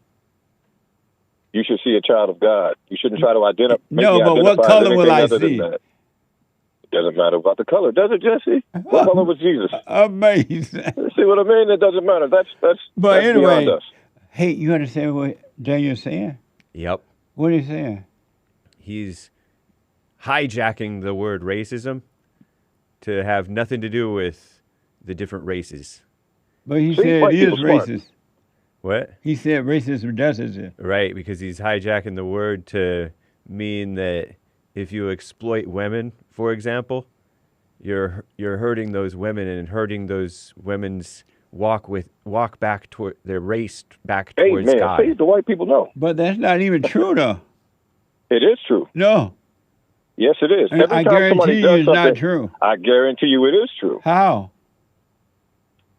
When somebody stands in front, if you're trying to find your way and people continuously get in the way, it hurts your journey because No, people it doesn't. have it. Hold on. Let me finish before you say it doesn't. But If it doesn't. People can't. Okay, excuse me. If people can't identify with who God is yet because the world has removed that from them and they're trying to figure it out, you can do things, and because I don't know where I'm supposed to be yet, I can't block that out. You don't understand what you know until afterwards. Just like you grew up as a Democrat until you were able to understand that may not be the best thing you should be doing. So you don't know until somebody else does something. But the people that are in front of you saying, no, you got to be a Democrat for the rest of your life because you black. Black people got to be Democrats. They're holding you up from experiencing and understanding yourself. I mean, for yourself. And then once you got to see the truth, you became a Republican. You joined the right team. But the world can stop you in a physical way in that I didn't know that the Democratic Party was against black people until I read their platform. And then I switched party. But the world cannot stop you spiritually at all. Ain't no such thing as the world getting in your way. Meaning, but if you're trying to accomplish, if you're trying to figure something out, and people are damaging you and they're stopping you, that is trauma building up that is keeping you from then of having the true experience. So if I'm a male, that can't stop you. Excuse me. If I am a male and I am continuously, if I am abusive, it can cause a traumatic experience that then plays on your mental, and then that can start a blockage of you expressing or understanding things because it'll stop you from being able to trust again. But it So if doesn't I'm a have to, female though. and I get abused, it doesn't have to, but it does create another blockage. Only you're because you stopping- you're- become you're angry. creating- If you're you creating- didn't again, become but angry, somebody, right, if but you you didn't wouldn't become know that angry, until you then crossed the that other could side. not stop you if But you didn't again, become see, angry. you keep what you keep doing is talking from a Daniel, side of already knowing. Daniel, Yes. calm down. That's you. You keep interrupting while I'm speaking, so that's you who should take your own advice. Daniel. You're speaking while I'm trying to speak. What you're You're saying is you're not black, true, though. You're saying you're black and slow, and I'm trying to help you. No, Take I don't the need help. Oh, my You God. do need help. You're I know black I want and to slow. stay black and slow. Again, you're yelling. You're cutting me off. We're trying to have a dialogue. You're saying you don't understand something. You called in the white man to give you help, and you're still objectively talking over someone. Did you agree with and then Daniel? you're also saying that Hold you don't Daniel. understand. Hold on, Daniel. Did you agree with Daniel what he said? He may be making sense. I'm just not getting it. I didn't agree with the commandeering of the word racism. Right. Because it's cute, but no, I didn't agree, and I don't necessarily agree with the notion that you're harming somebody's race toward God because she's not even trying to race towards God. Right. Also, Well, they don't know that. And she's also, not. When you She's think that harming you're a you good too. It's person, like most also, people- if most people racism who- doesn't most even people who- exist at all, most people- it's not most- even. It's just a made-up word. It doesn't even exist. How can you take Have you ever- racism and use it for something? You know what I mean? Have you? If have it you- doesn't even, that's the word that the children of Satan use to deceive you. A word have that heard- is made up and is not even real. So why would any son or daughter of God use racism for any example? Well, because you're living in a world where people identify with that word, so being That able don't to mean then you should use it dismantle- though. Excuse me, sir. he reminds me of If Ronnie. then people Ronnie are from starting Ohio. to use it, What was that? Ronnie from My- Ohio. Oh, If my you're- friend Ronnie. Remember him? Oh, yeah, I can Yeah. never forget Ronnie. Daniel, thank you, man. I What's up? got to run. No problem. Thank you for responding to the biblical question. problem. All right, buddy. All right.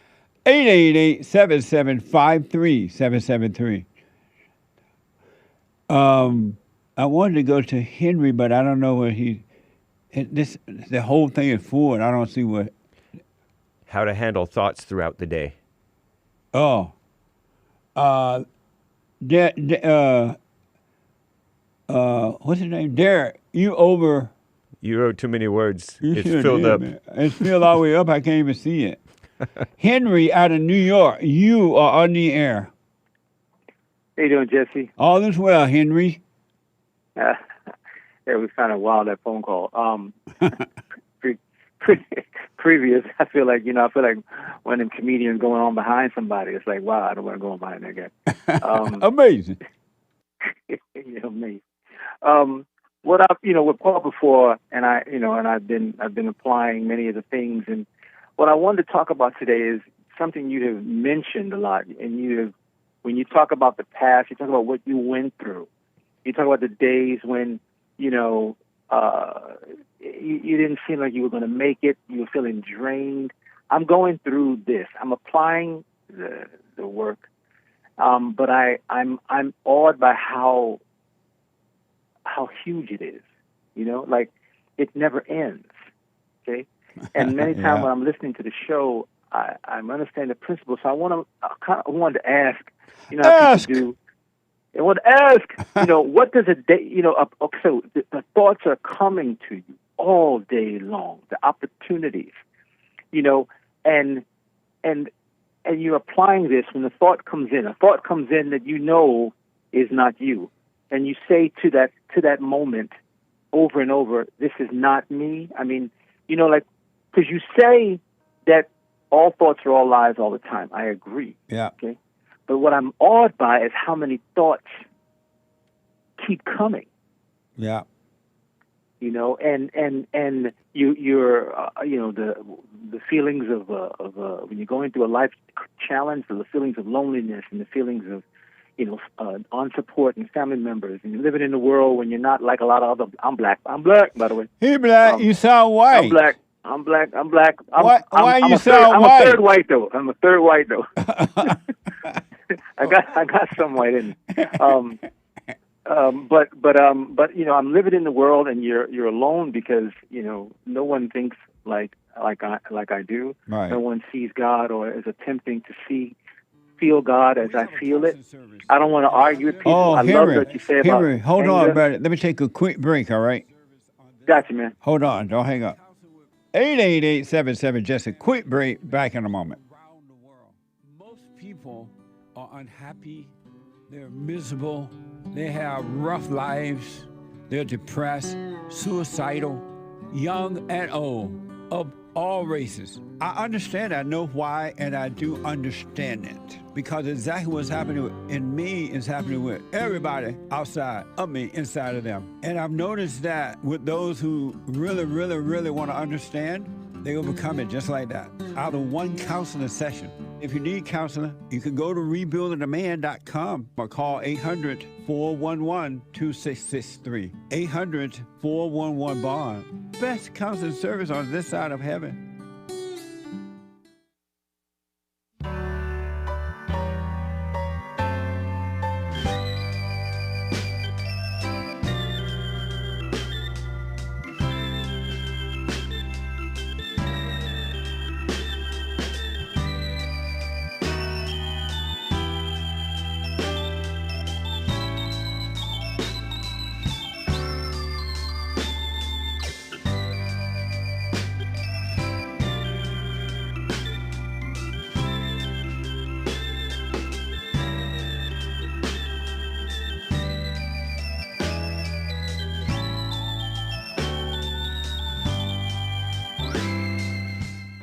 Okay, welcome back. 888-77-JESSE.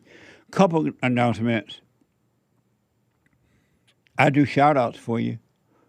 Personal shout-outs.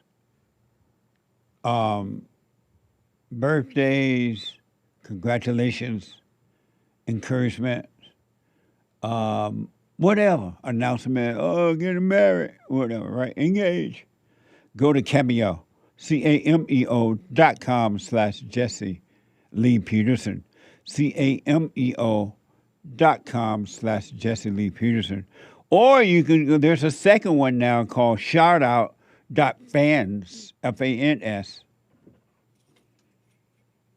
Shoutout.fans/Jesse Lee Peterson. And check out our merch. You know, I mentioned in the first hour, if you missed it, make sure you podcast. Last night, the president celebrated the Great American State Fair. They started last night. It was amazing. Really, it was American. And I'm so glad. As a kid, I wanted to be a part of it. I am. And I felt the American thing again. Thank God that I am alive while this president is alive and making America great again. And not only that, I am now on a silver coin. My face is on a silver coin as a part. And nothing, silver coin, you can invest in silver, right? 0.99999, real silver. Watch that.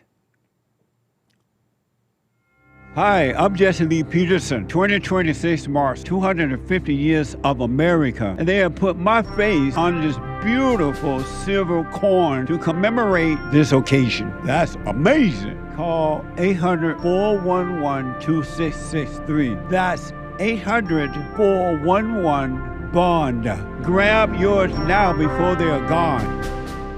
Amazing. And not only right now, we're giving, as a way of saying thanks, we're giving you a silver 1 ounce flag. It's a coin. And here are, show the picture of it.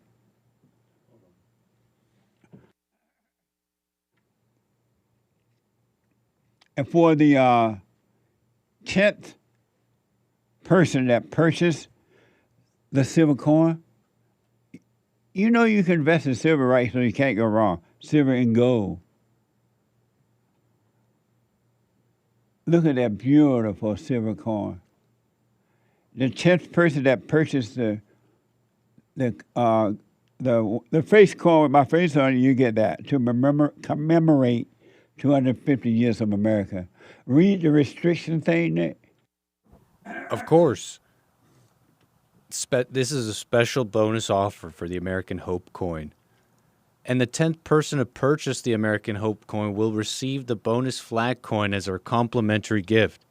It's not a raffle or drawing. It's just going to the 10th completed purchaser. This promotion is valid while supplies last. 1 bonus flag coin is available. Purchase must be completed and payment confirmed to qualify. Bonus will be awarded to the 10th completed purchaser based on Bond's internal order records. Amazing. So go to jesseleepeterson.shop or call 800-411-BOND. 800-411-2663. And then check out the Punchy's coffee. The coffee is really good, folks. I have my own coffee. I hear from people everywhere. Punchy, your coffee is delicious. It is delicious. And we're going to show it here in a minute. There you go. Punchy's coffee is good. And then my books are amazing, amazing books. And I will sign them, absolutely. And people, will you sign it? Yes, to whomever you like. My books. Right now, the antidote is only online. Do you call it online or do you have another name for it? You mean an ebook? Ebook, yeah. E-book for the antidote. And the 7 guaranteed steps to family, spiritual, financial success guide, a little 7 steps to success. if you do them, you got to do them.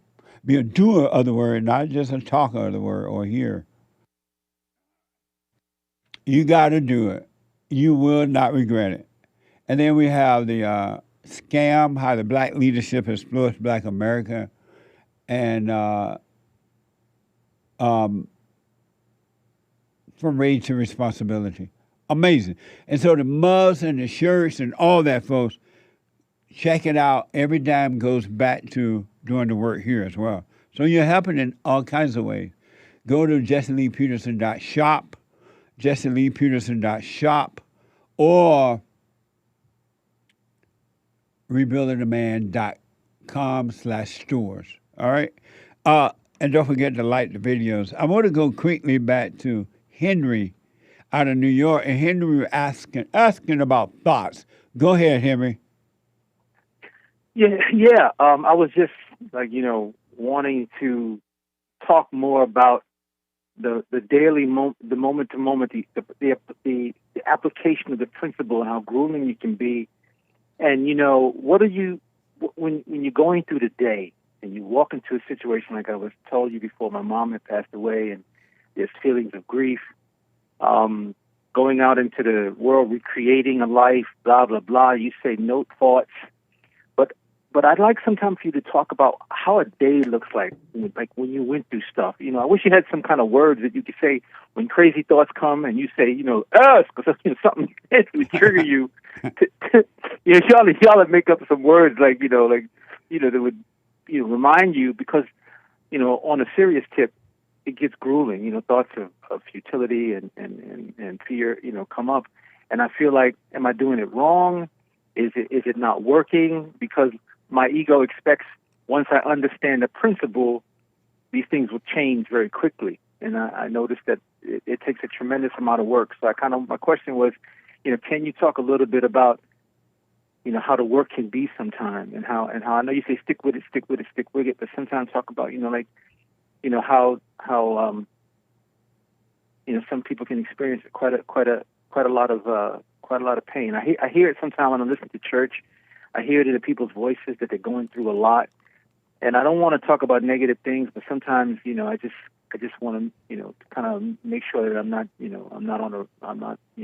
doing the whole thing improperly. You know what I'm saying? Well, what I want you to know is that all those thoughts that you're having, you've always been having those thoughts. It's just that you were not aware that you were having those thoughts. You didn't know that it was that many, and you didn't know they were coming that often because you were in the darkness and you couldn't see. You and the thought were one. And so now the only difference is that you are now, the light is shining in you, and you are aware that you're having all these different thoughts all day long, fear and sadness and worry and all that. You are aware of it. And so all you got to do is just be aware of them. Don't take any pride in them. Don't feel sad or bad about them, because you're just taking on other forms of false identities if you do. All you need to do now is just be aware of them. And if they are so heavy that it feels like you can't even function, it's only because you didn't catch them before they fell into the emotion. You cannot have any form of emotion without a thought. And so all you did was not catch it. When it feel overwhelming, you just don't want to go to work, or you don't want to be around anyone, you just want to cry. It's only because you're into a thought. So I highly recommend, Henry, all you do, no matter how heavy it gets, in your weakness, you're being made strong. But you can't do it. The Spirit of Truth has to do it for you, because you can't change anything. So just be aware of it. Do nothing about it. Don't complain about it. Don't go with the lie. When will this all end? This is too much. I can't handle this. It's all lies. Just be aware, and you'll be fine. All right. I appreciate that, brother. All through the day, when you get caught up in a thought, just come back to become aware of your body or in the present. Be aware of your surroundings. And just bring those thoughts back to the present. Be aware. That's all you need to do. Got you, brother. Does that help? Well, all right. Oh, yeah, man.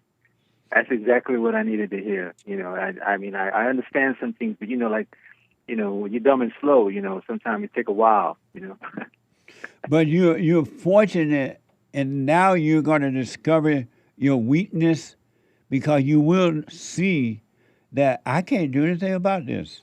There's nothing I can do about these thoughts. There's nothing I can do about anything. And surrender, meaning don't try to make it happen. Don't do anything. Just be weak. And in being weak, as I said, without thinking about it, I'm being made strong. You are being made strong, but don't think about that either. Otherwise, become another thought, another false identity. Right. Bring it back to the present. Yes. Bring it back to the body. Your breath, your breathing. You're in the moment. Absolutely. That's all you need to do all day long.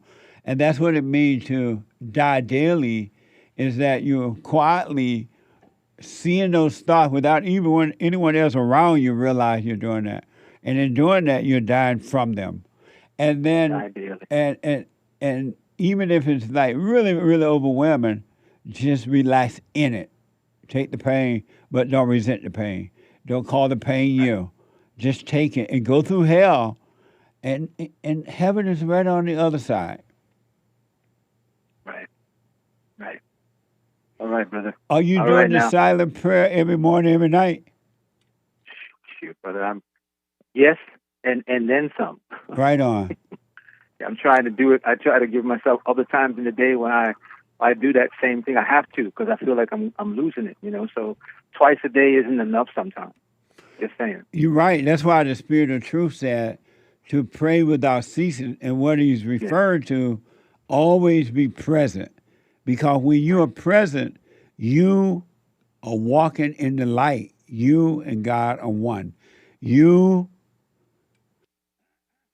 have the same spirit that Christ had and has. You will know what Christ knew when you are walking in the present. Yes, and let life unfold, right? Yes. Without any goals, without any, trying to make something particular happen or afraid of anything particular happen. Just kind of let life unfold. 100%. All right. 100%. Okay. All right, brother. All right. Well, that's it. You say like that Spike Lee movie say, I got it, I'm gone. Stay with it. Thank you, brother. All right, buddy. Talk to you later, man. Okay. Peace. Bye now. Bye-bye. 888-77 Jesse. Let me go all the way over to Norway. Heard around the world and talk to Olav. Olav, you are on the air. Thank you, Jesse. I just wanted to ask about Matthew 27:46. Okay. What do you think Jesus said, God, why have you forsaken me? In all honesty, I'm not for sure now if he said that.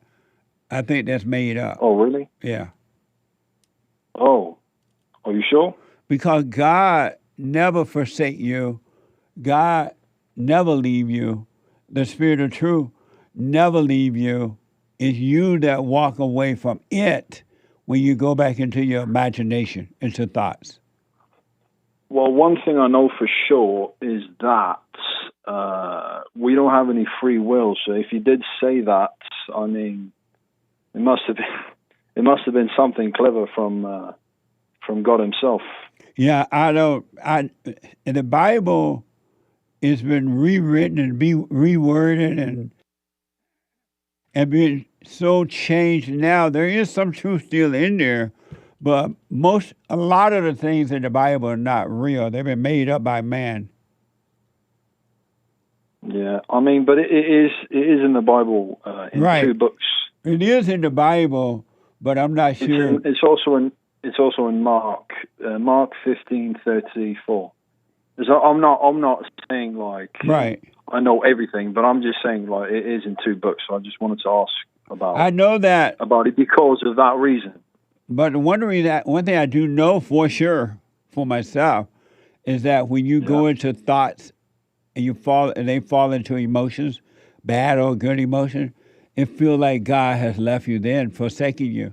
But it was you that left God by identifying with the thoughts and the feelings. And so if Christ said that, that must have been he went into the darkness. But that doesn't sound likely, though. Right. That's me. I don't know if that. If it happened, I don't know if it Christ. happened, it was. Yeah. I don't it know. It must have been some. Yeah. I don't know if Christ really said that, and he may have. But I do know that when he died on the cross, it wasn't about the blood and all that stuff that people tell you. It was about showing you how human beings. I completely forgot about that line.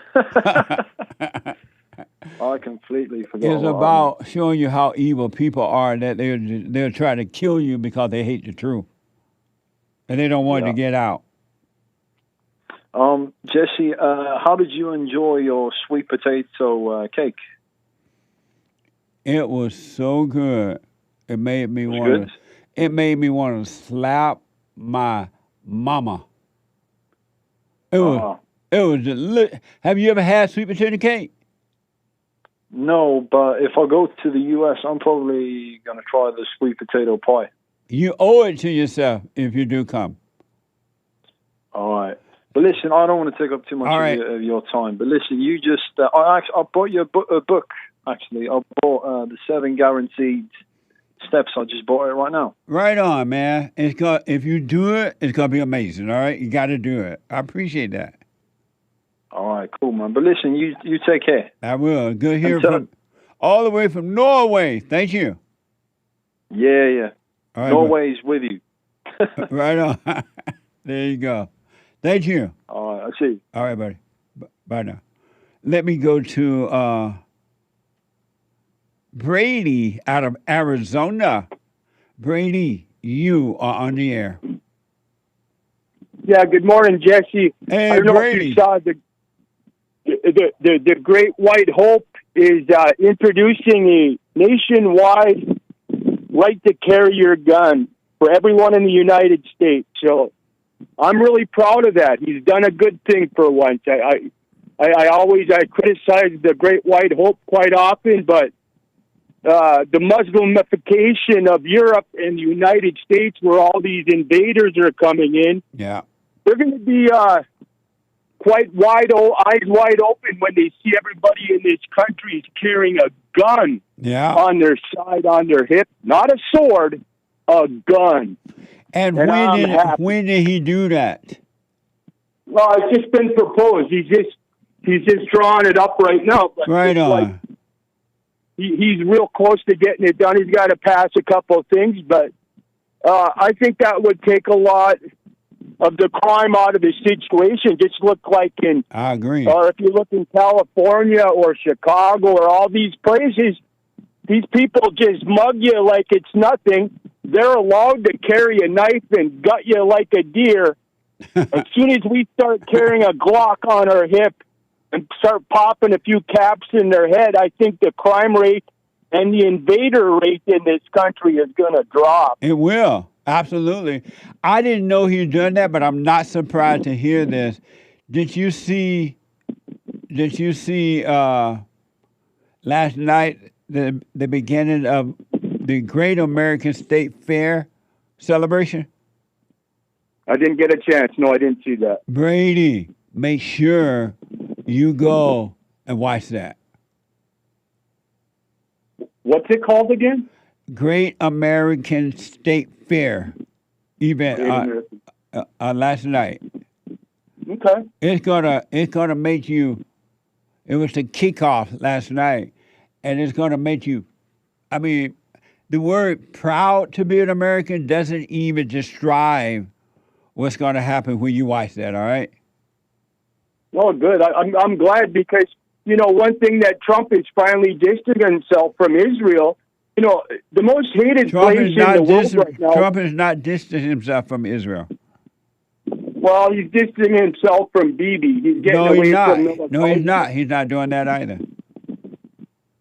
Well, they're not stopping their aggression in Lebanon. But Rebels over I know, but Trump disagrees. It appears that he knows that Israel has to defend itself, but he wants them to stop so they can get this contract thing done and stuff like that. But he is not distancing himself from Israel, and he's not distancing himself from the Dream Team. Well, you know what I'd like to see, though. Do you understand that, though? Don't be saying that. It's not true.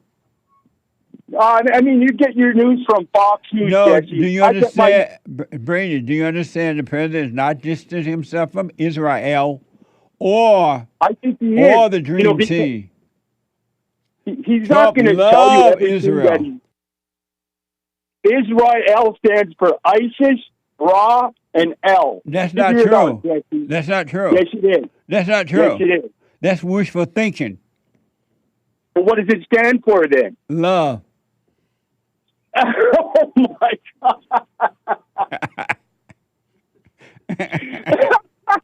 Oh, the mass genociders stand for love. I love it. It stands for love, buddy. You love I Israel. bet you they think that in Palestine, don't they? The Jews are Do you love lovely. Israel? No, I love the Palestinians 10 times more. No, you don't love anyone then. No, I love lots of people, No, but I don't think if you don't love all, one thing for sure, you love none. And it's that's not for good to sure. love the devil. That's Stay for away sure. from the devil. Don't love the devil. Thank you, Brady. I appreciate it, buddy. Take care. All right. I gotta take a break. The hate news is coming. When I come back to your calls and super chat, hate news, not the fake news. 1 more hour to go. Back in a moment.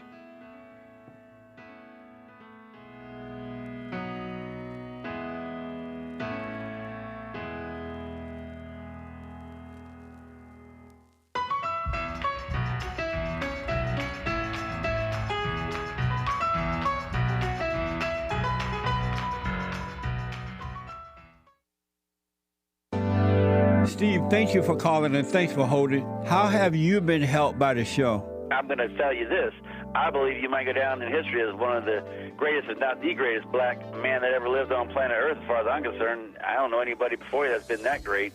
You know, freeing the slaves is one thing, but you've been freeing people of their mind, which matters, it should be anyhow, to you more than anything else, because with the mind not being right, there ain't nothing else going to happen right anyway. If you can doubt every thought because you're not your thoughts, if you can doubt every thought, knowing that you're not your thoughts, you don't create them, they're not from God, that they're from the deceiver, the great deceiver, Satan. If you can doubt every thought, you can be free, just like that. At an instant. Bring every thought into captivity. It's so amazing.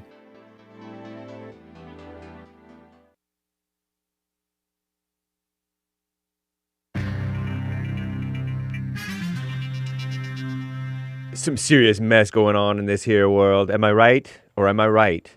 This is the end of hour 2 of the Jesse Lee Peterson Show. It is Bible Thumper Thursday, y'all. The 25th of June, AD 2026. Hang on, callers. By the way, there is one line open. Those of you who have not called in yet or who have not gotten on air yet today, you're free to call in right now, 888-77-JESSE. 888-775-3773. It is Hake News, not fake news. After the Jesse Lee Peterson Show, you can catch the Hake Report. That's my show, Monday through Friday, 9 to 11 a.m. Pacific. And then American Anchor Baby, 11 to 1 Pacific. All right? So cool. And Church with Jesse Lee Peterson on the Bond Rebuilding the Man YouTube channel. Check it out. Commie Nonsense Network, CNN reports on these war powers. You know, he is building the wall. Trump is building the wall, and he's pushing hard to build the wall and finish the wall, right? Like no other man ever. Shout out. There's a hurdle of land acquisition.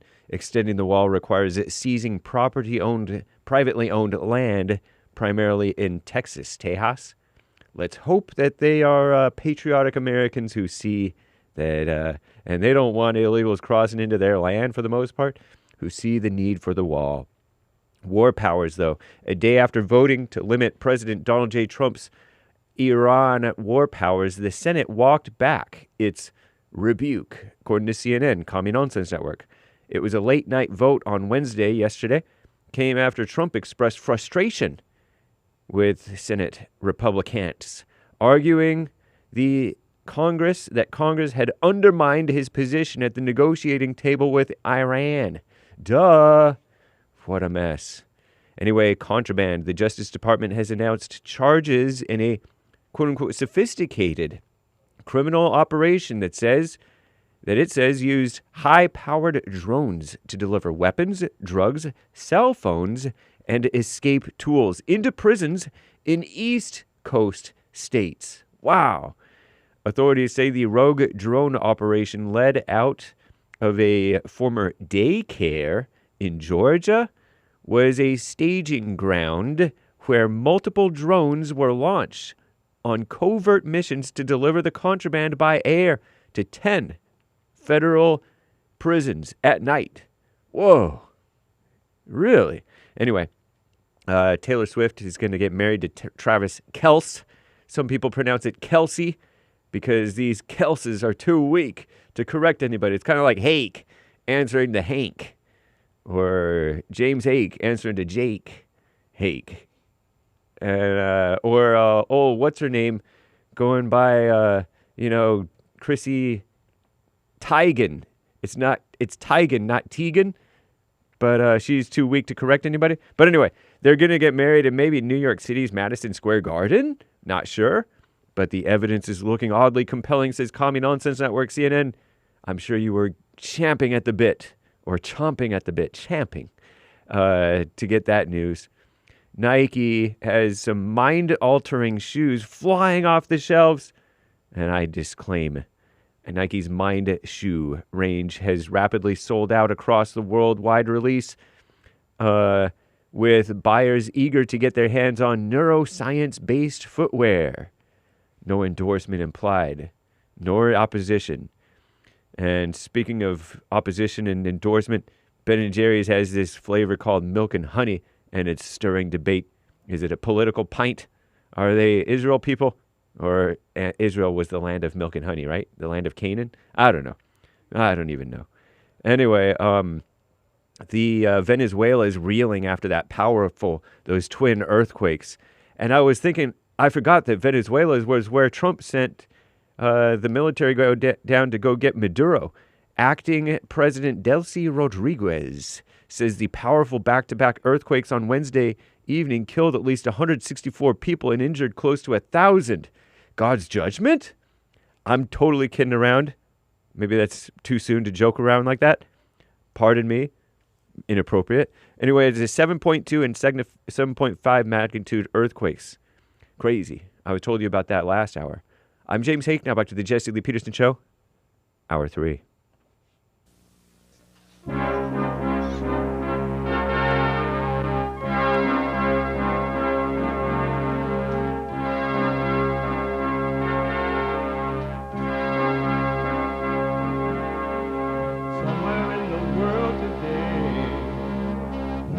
To stand up strong, face the truth about themselves, to understand what went wrong. I know we can find a way. I know we can find a way. I know we can find a way to stand up, stand up.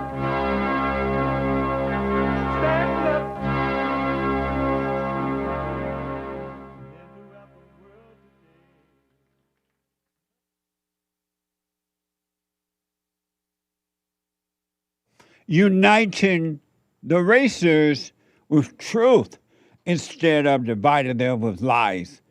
We're also rebuilding the family by rebuilding the man. I am Jesse Lee Peterson. Good morning. Hi, y'all.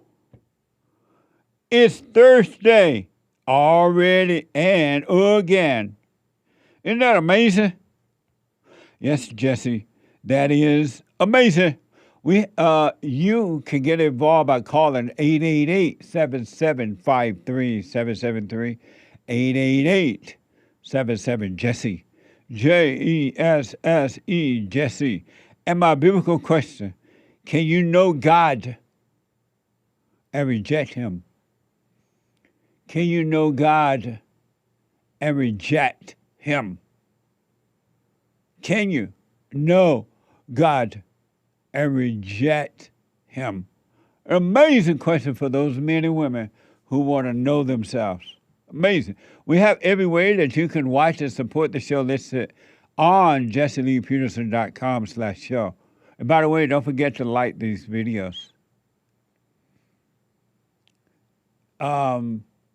If you got to run around, but you would like to listen to the show as it's live, you still can do it. Podcast the show and then go to your phone and you still do what you're doing while listening on your phone by calling the listen line at 605-615-4131. 605-615-4131. And to donate and have your comments read out loud, go buy me a coffee. BuyMeACoffee.com/JLP Talk or Bond JLP Cash App. Bond JLP Cash App. It's Thursday. And because we love the Bible Thumpers, every Thursday is Bible Thumper Thursday.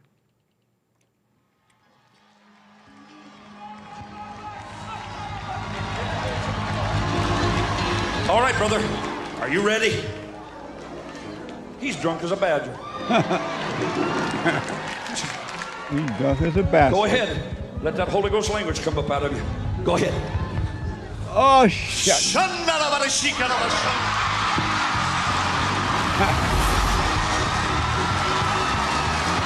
Fire! Fire! I'll hear your faith of spiritual battle.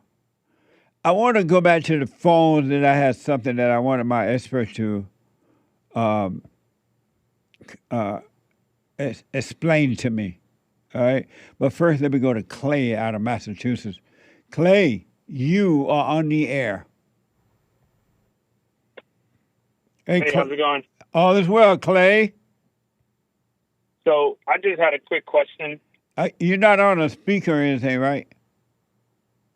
Oh, yeah, I am. Let me get off speaker real quick. What the? Sorry. All right, go yeah, ahead. so I just had a quick question. All right. I just wanted to know, like, is there any examples you could give of a father being a bad father? Yes. So what kind of situations would you consider, like, a father being a bad father? A father that Or should I give you the... A father who... Or should I give you... Oh, go ahead. No, go ahead. Or should I give you an example of something that's happening to, like, a friend of mine, and I'm just wondering, like, would that qualify his father as a bad father? Okay. Don't say his name since it's not him. Go ahead. Oh, of course. Yeah, so I just have a friend. He keeps reaching out to his father, and it doesn't seem like his father wants to have any kind of relationship with him. Of course, their mother and their father not together. So I'm just wondering, like, would that make his father a bad father? And why is he reaching out to him? Is he reaching out to... Oh, let me first ask, how old is your friend? He's 35. Is he reaching out to forgive his father and find out why he wasn't there? Or he reaching out to sound like his mama, yell and judge at the father? From what we talked about, it seems like he wants to reach out to his father to have a relationship with him and like you said, forgive him instead of like just trying to chastise him. And he wants to find out why his father wasn't there. Well, so here's what I suggest. Tell him to try to reach him. And if he can, either by in person or phone call. And when he does, and if he reaches him, ask his father what happened, and then forgive the father. Because the fathers love children. They just don't know how to deal with the mother of the children because they made the mother their God, and they can't handle their God. But they love their children, so I don't know why the father's not returning his reach out. Father may not even be hearing about it or whatever, but let's say the father doesn't return the call or anything, then he should forgive his father anyway, realize that his father cannot help himself. That way he will become one with God, and his whole soul will be completed. There will be no emptiness, there will be no loss, nothing. He'll be fine.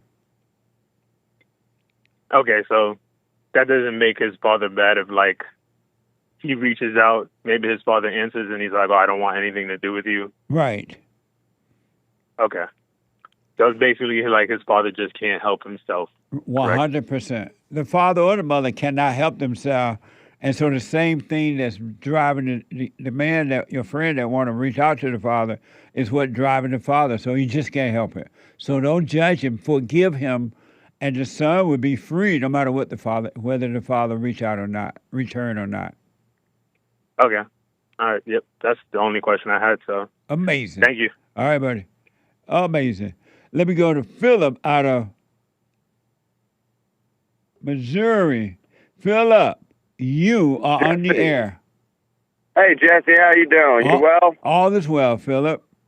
All's well over here. I had a question for you, man. I bought a place out in Holden, Missouri, real peaceful joint.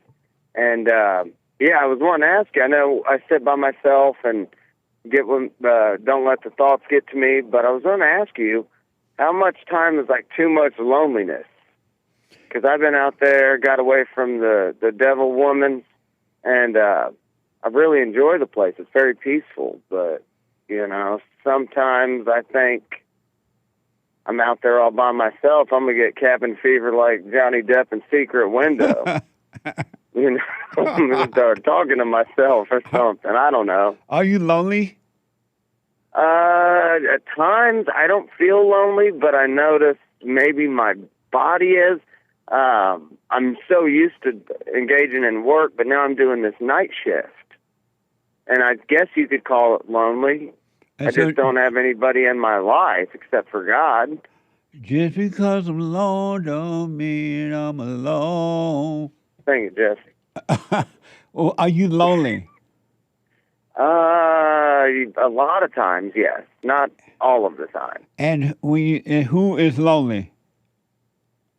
It'd be the spirit, I don't know, myself, I guess. Who is lonely? Me? And when you say me, who are you talking about? Phillip Calvert from Kansas City. That's where you came from? That's your name? But who is lonely? Who is lonely? It sounds like one of those trick questions you got up your sleeve. I don't know, man. I just sometimes feel that way. You feel that way? Sometimes I feel like I'm losing my damn mind out there in them woods. And what does loneliness feel like? Just, I guess you're sitting with your own thoughts, which I deny, and I know a lot of those thoughts aren't mine, or most of them aren't. So I just, ever since I started doing the silent prayer and sitting with my thoughts, it's been harder than I thought.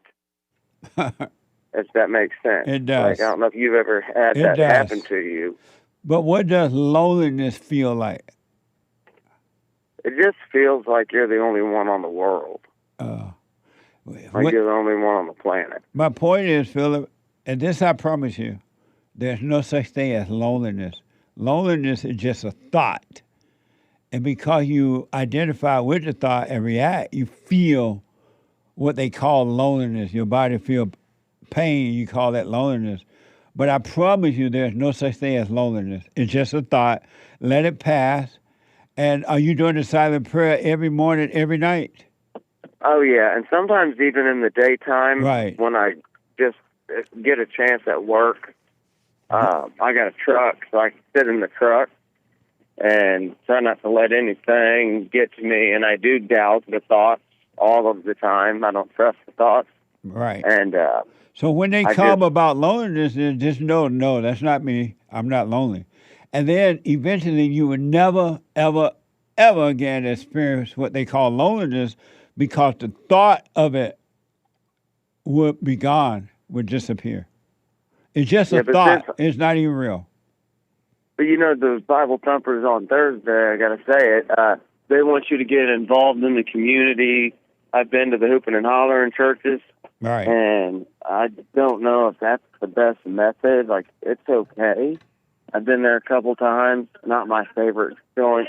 It's not my favorite thing. Why do you go? But- It's a waste of time. That's what I think. So why do Truthfully, you that's go? really- I guess because I'm just by myself so much. I want to hear another voice. Like, you start going, that's your Well- dang mind. Well, if you want to go, go. But don't go trying to get a sense of identity. Don't use them like you're using a drug just to make yourself feel better. That makes sense. Who's that I lady? had to walk.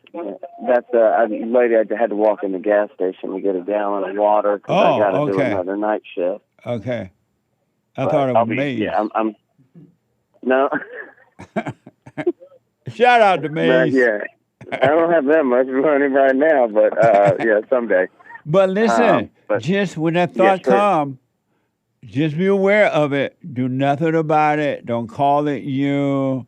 Don't start looking for someone to cover up the pain. You go through the hell of it.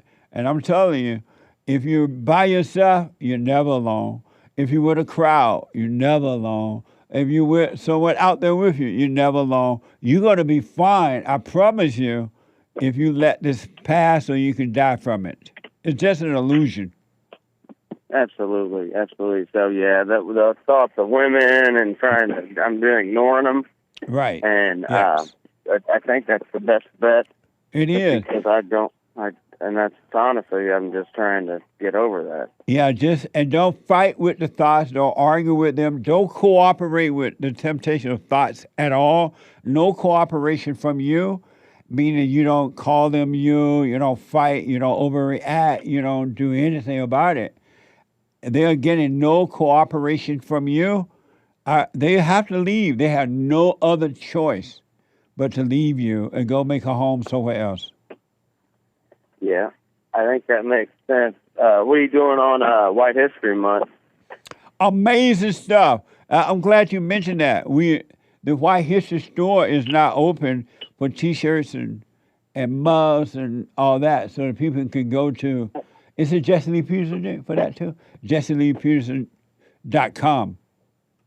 Good. I'm going to be celebrating. JesseLeePeterson.shop. Is it .shop? Yeah. Okay. Yeah, we got some major stuff coming up for White History. July is White History Folks Month. Our ninth feels year white. celebrating White History Month. It feels white. It I'm going to just- do some barbecuing. It just feels white. It really does. I don't know how you came up with it, but Jesse, thank you so much. All right, Phillip, stay with it. Yes, sir. All right. Amazing. Bye-bye. Bye.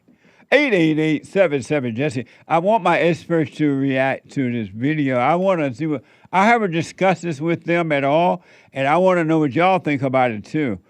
And so for the White History merch, go to JesseLeePeterson.shop or JLPtalk.com. JesseLeePeterson.shop or JLPtalk.com. There's this entrepreneur guy by the name of, I haven't even seen it yet. My producer told me about it this morning. Taylor Welch. Walsh or Welch? W-L-C-H. Welch. And he says, welcome betrayal.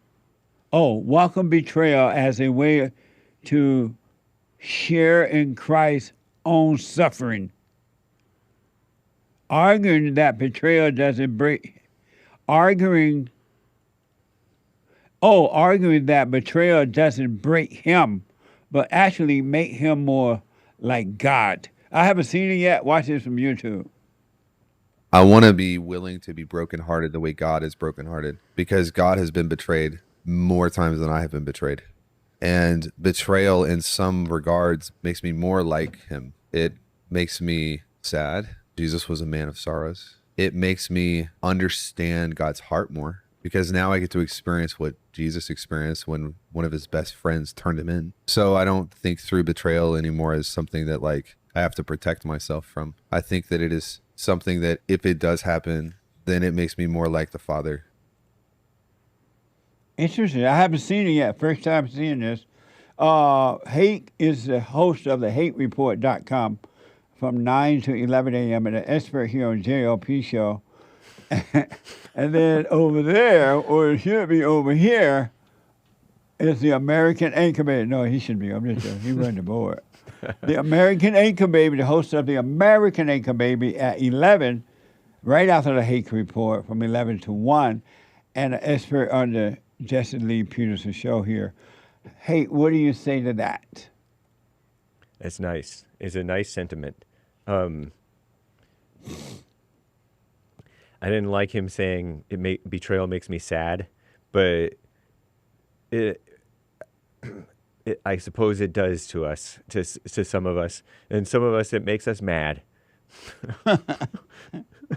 I might call my dad. I feel so bad. Sorry. But no,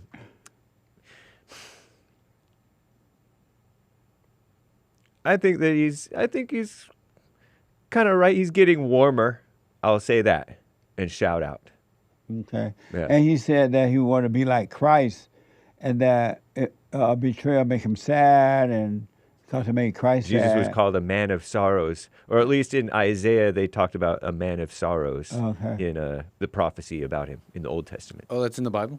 Yeah, a man of sorrows. It's in the Word. I only What do they really mean know by it that? because of Handel's Messiah.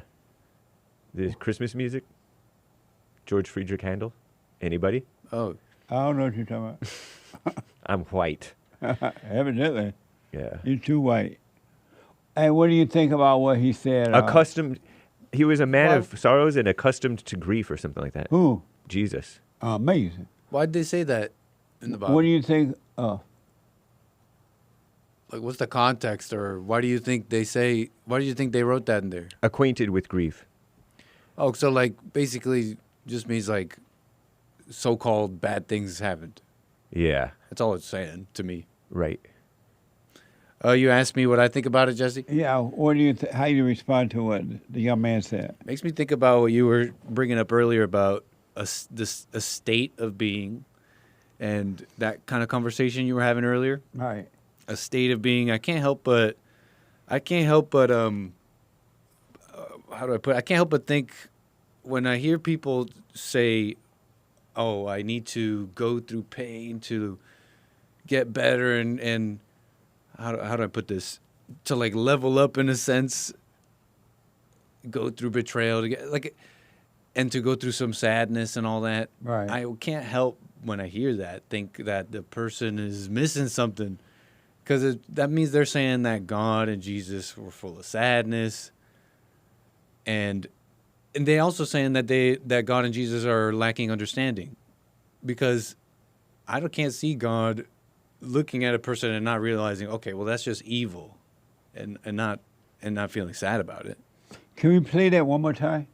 Sure. No, he said he was being like Jesus. Yeah, to Nick's point before you play it, Right. I suppose, I didn't like the feeling that I was getting that maybe he was assigning his emotions to being understanding.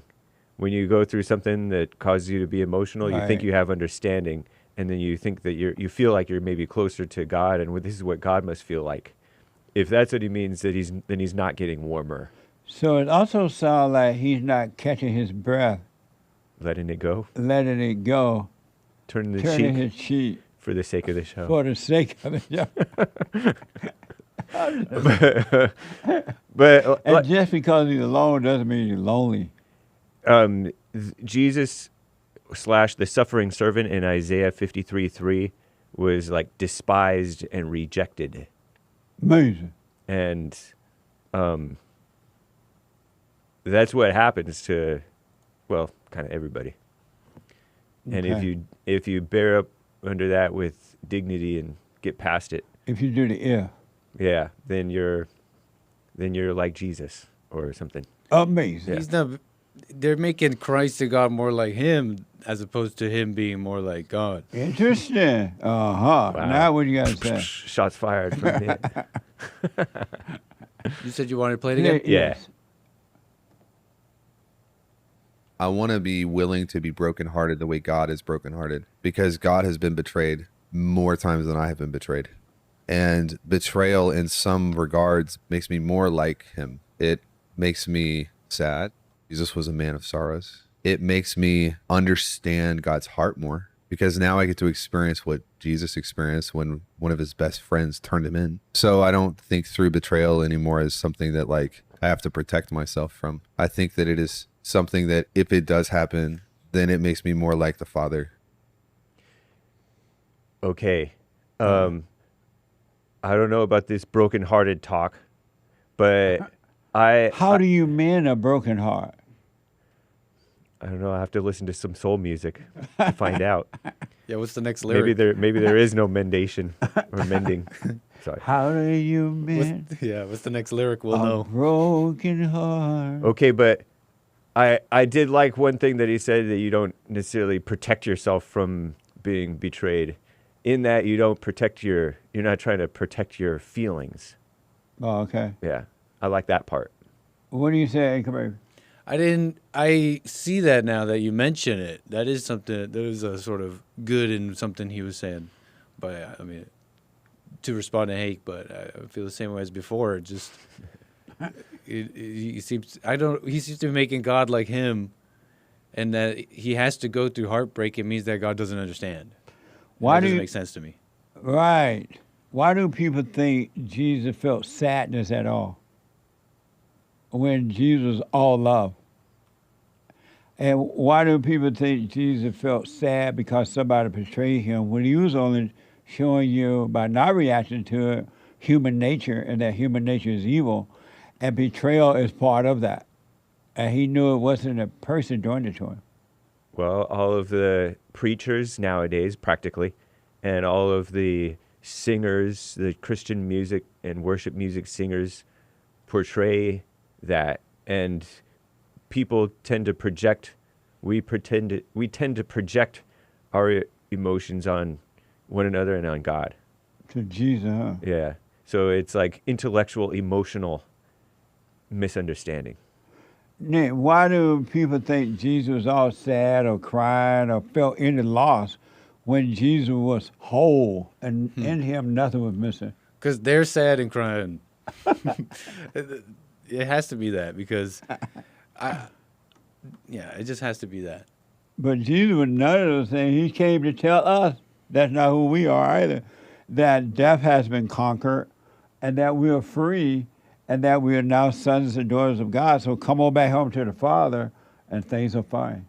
Jesus, he was showing us how wicked human nature is, because human nature is of the devil, and you can't trust human beings because all human beings are angry and they cannot be trusted. Why would he cry over that when he already knew what was going to happen? Good question. I wonder the same thing. That's what I was wondering too, because you might cry, you might get sad if someone betrays you because you thought they were your friend and all that. But when I think about God, I'm like, he knows all that. He knows. But the when truth you beyond that. return to the Father by overcoming anger, if someone betrays you, you won't feel anything about it at all. You will wish them well. You will pray for your enemy, and you won't feel anything about it because you understand it's not them. It's something that made a home in them. Jesus didn't cry. Jesus wasn't all sad. He wasn't beta. He was whole. How can you be of the Father and still cry? You know what I mean? Or feel a loss or anything. When you're whole, there's nothing to lose. So he's not being like Jesus. He may think he's being like Jesus, like Hate said. That's what they're teaching him, but that's not like Jesus. Nobody bothered and touched Jesus about anything. That's amazing. One other quick reaction. Then I want to go back to the Can I call. jump in with one last quick thing? It's a side note. Yes. I don't know if it's directly. I don't. You know how Jesus? You're not being like Jesus, folk. When you cry, you carry on verbatim. When you judge, when you have fear, and when you think that you're just a human being. But anyway, go ahead. Jesus was spit on. Spat. I don't think it's spat on. People spat on Jesus. Right. But he was spit on. Okay. But meanwhile, the Christians are mad that the Jews are spitting on Christians in Israel. The Christians that's are a mad. good point. You know what I mean, Jelly Bean? You think you're better than Jesus? You shouldn't be spit on? That's interesting. Jesus didn't judge them. He said, forgive them. Amazing. Anyway. He was said, forgive crucified. them. Yeah. In all things, forgive. Yeah. And Jesus was of love and non-judgmental at all. Why would he be sad or cry and carry on or be emotional? He's not one with the devil. He conquered the devil. You got to be one with the devil to be all that kind of stuff. He was slandered, everything. But he didn't feel nothing about it.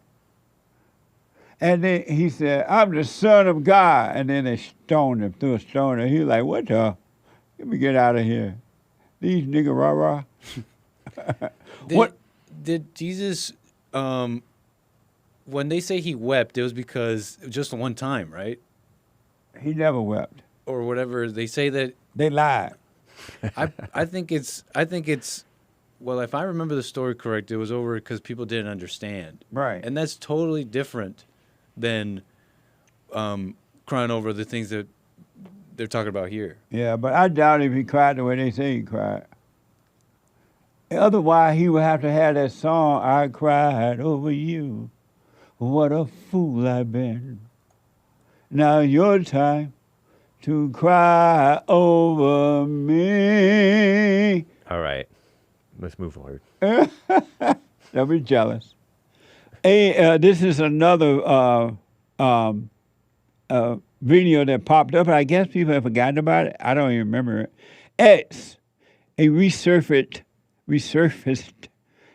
2019 clip shows Terry Crews on Mike Tyson's podcast recounting how he beat his abusive, alcoholic father for hours. As a result, after his father, for hours, as an adult, after his father hit his mother, Crews said the beating left him feeling empty and unfulfilled. When I come back from this break, we'll play that, and then your phone calls and super chat. Stretch office open on pills.net. Back in a moment.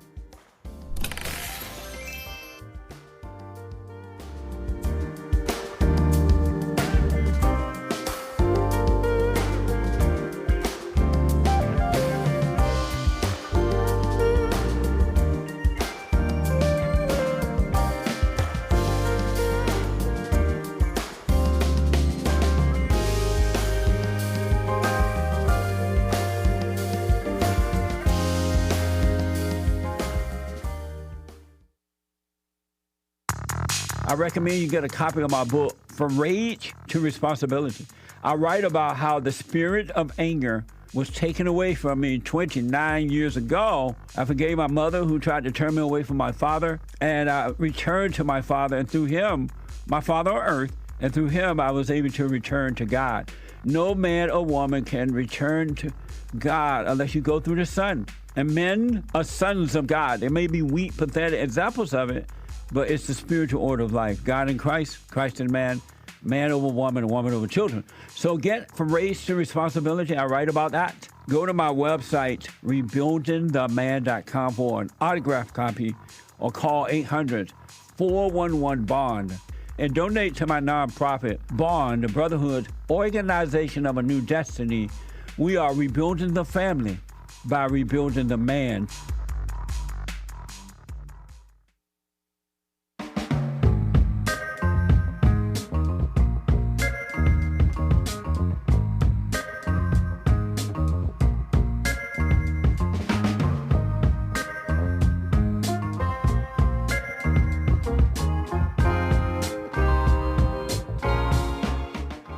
Okay, welcome back.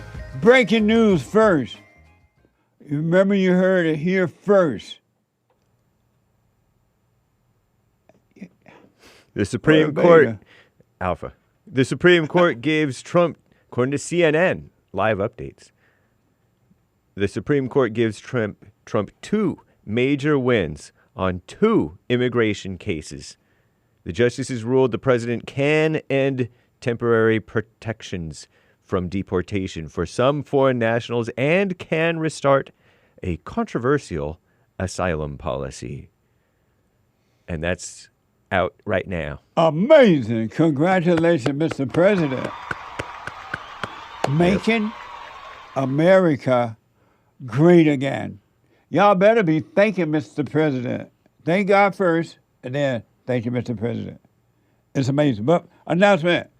Make sure you donate to us. We're still updating equipment and fixing things around here, paying bills, light, gas, and bills and stuff, and payroll. So we need your support, all right? Don't forget to donate. Go to JessieLeePeterson.com/show, JessieLeePeterson.com/show, or JLPtalk.com, JLPtalk.com, or scan the QR code to support Bond. Scan the QR code. At least let's get up to 50,000 today. All right. Let's get up to 50,000 so we can just get some of this stuff completed. And go, or you can call 800-411-BOND, 800-411-2663, or you can mail it in. Check a money order out to Bond and send it to Bond, P.O. Box 35090, LA, California, 90035. P.O. Box 35090, LA, California, 90035. And if you missed all that, call 800-411-BOND. You can donate there or get more information. One last thing. Brand new episode of The Fallen State tomorrow. If the Lord is willing and the creek don't rise. I talked to Z Sanchez, and she is a Democratic strategist and the founder of the Un-F America Tour. Watch this. Next time on The Fallen State. When you say un-F America, what does that mean? We think that America's f***ed right now, and we're trying to un-f*** it. What the? Trump has been in for 18 months, and it's been an absolute disaster every step of the way. What is right-wing extremism? I think that they want to take over every seat, fully rule Congress with Christian nationalists. I think that's their end goal. July is White History Month. Did you know that? Oh my God. July just feels white. The Fallen State tomorrow at 11 a.m. Pacific time, if the Lord is willing and the creek don't rise. And last but not least, you can support the Fallen State by becoming a member there on the YouTube channel or locals, JessieLeePeterson.locals.com. So I want to play this soundbite real fast and then get to your calls. Our resurfaced video from 2019 from X where Terry Crews. Oh, yeah, Terry Crews. Terry, not Ted. Terry, Terry Crews, was on Mike Tyson's podcast, and he recounted a time that he told Hoppo to beat me. His alcoholic father, and he felt bad later. He never felt fulfilled. Watch this from X. My whole life, I was scared of my father. I peed in the bed. I was 14 years old. But this is the thing. I became a grown man. And I said, look, I'm going to bring my family home. I'm going to bring my kids home for Christmas. I'd played in the NFL. I had done this thing. I said, listen, I'm going to bring my kids home for Christmas. I said, please, just don't act up. Just please. My kids have never seen it. I'm actually hanging out with my wife. We about to go out. My kids, I left them at home. Man, I get a call from my aunt. Oh, my God. He hit your mama in the face. He knocked her tooth sideways. He knocked her tooth loose. I said, what? Are you kidding me? Like, I spent my whole life trying to keep my kids out of this. And all of a sudden, I bring you home one time. I just ask you promise me you're not going to trip? And he just did that to show me he could do whatever he wanted to do. I said, take the kids to the aunt's house. I dropped my wife off at the aunt's house. I drove to the house. I went home. He was still there. I said, man, it's me and you. And I beat his ass for hours. What blew me away, though, I thought I would feel some satisfaction from that. I thought I would get some sort of release. And I got nothing. Man, look, I was sitting there like, this don't work, dog.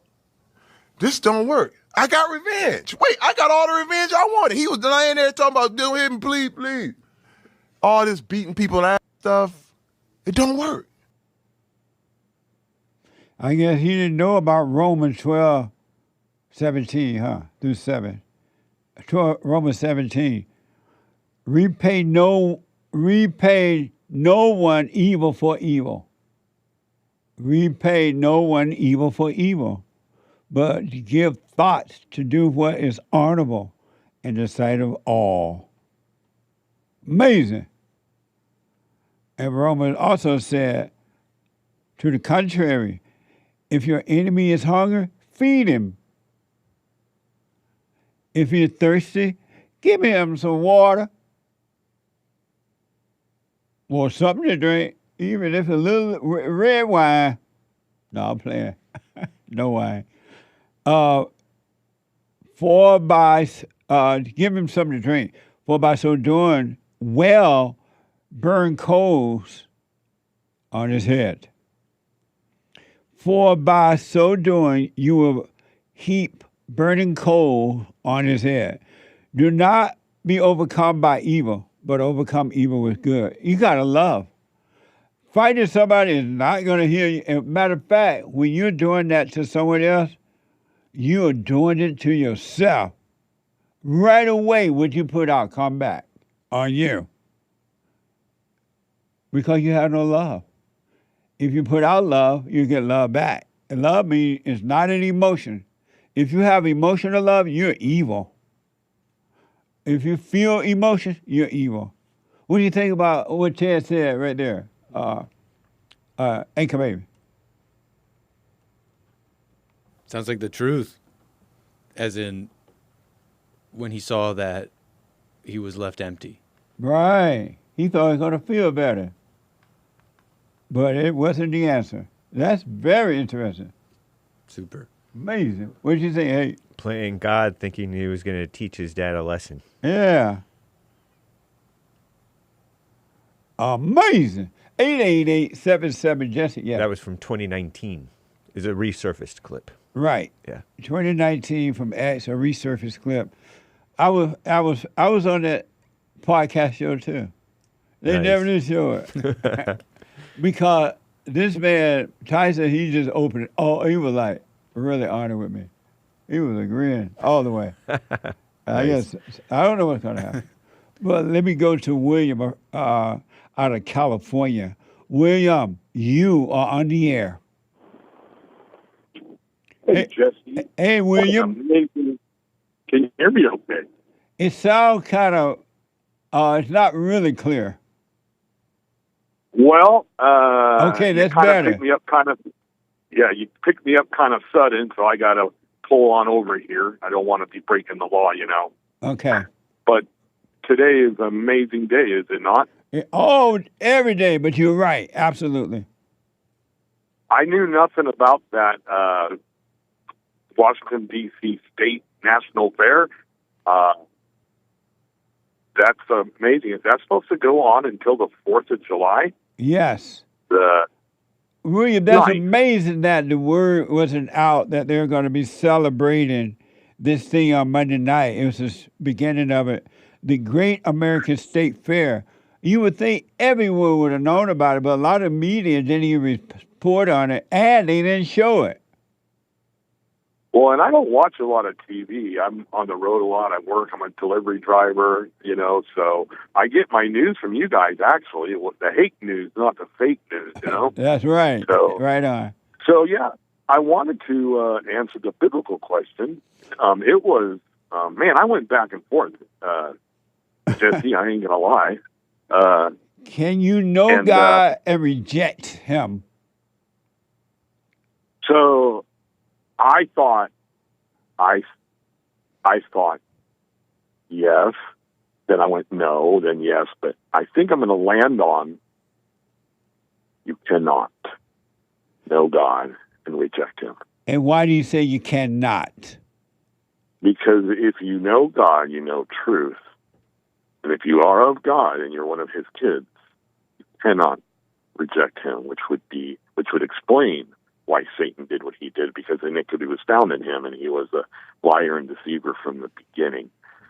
So I can't remember my birth, but I believe as children we are innocent. We are naturally alive. We take in the world, but unfortunately when we take in the world, some kids' environments are not the best, right?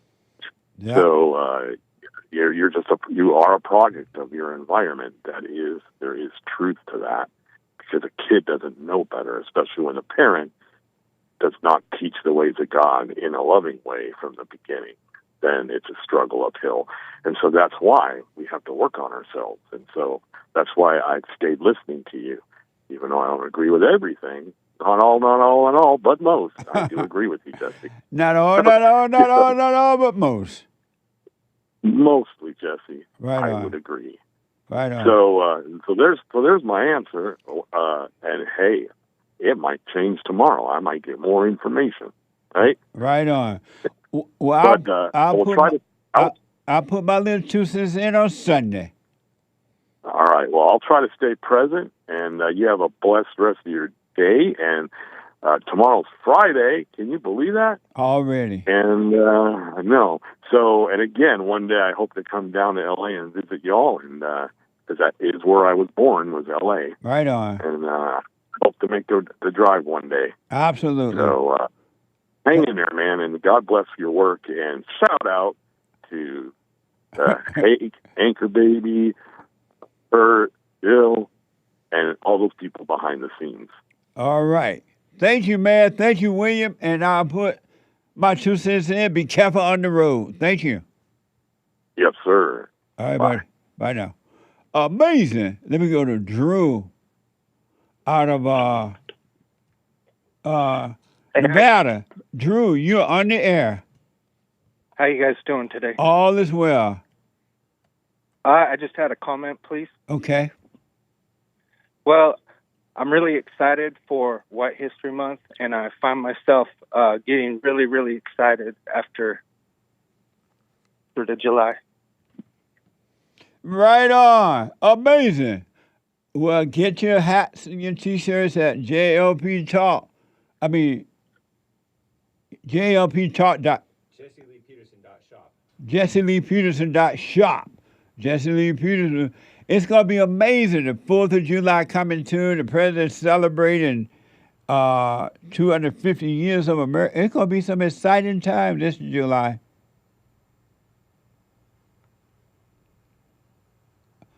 Drew. Yes, sir. Oh, okay. Yeah, it's going to be amazing, Drew. Can I share one last thing? Yes, sir. So I remember when I was young, I used to get excited for Christmas, right? Right. And excited for other holidays. But now that I'm old and grown, I'm really excited for White History Month. It seems like it's my favorite month. So I want to thank you so much. Right on. You're welcome. That's amazing. That's a good example, too. You're right about that. Amazing. Thank you, Drew. All right, guys. Take care. All right, buddy. Amazing. Super. Super Chats. Little Lemmy raided the stream over there on Rumble. Thank you, Little Lemmy. Thank you. Amazing. Biggie Bullocks, who is bigger, Beta? So-and-so, previous guest, very liberal on the Jesse Lee Peterson on the Fallen State or Jesse Lee Peterson show, or Brian Shapiro, the recent Fallen State guest, who called you a bunch of names? Oh, I don't know.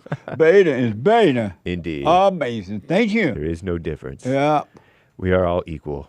See you on Bought a Coffee. That's the correct answer, Jesse, on who would be your wife if you did have one. Right on. From the Thank Jesse you. Lee Peterson show. Thank you for clarifying. And Thank you. And Sion says 100 emoji. Love you back. Right on. Thank you, Sion. Amazing. Half Black Tony, you can't have any form of emotion without a thought. That's Yeah. deep. Yeah. You cannot, and this I promise you, you cannot have emotions without a thought. So-called feel-good emotion or bad emotion. They both are bad, they both are wrong, and they're not natural. And it's not your natural state of being. They're evil. Amazing. Thank you.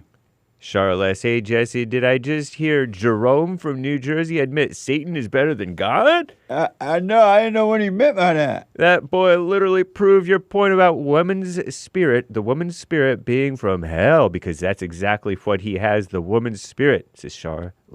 Amazing. Thank you. I didn't quite know what he meant when he said that, to be honest. It reminded me of that radical communist type of guy, Saul Alinsky, who wrote this book, Rules for Radicals, that Hillary Clinton and Barack Obama were associated with him. Right. And he had this epilogue or dedication to Lucifer, the first radical who rebelled against God. Really? Uh-huh. Wow. Yep.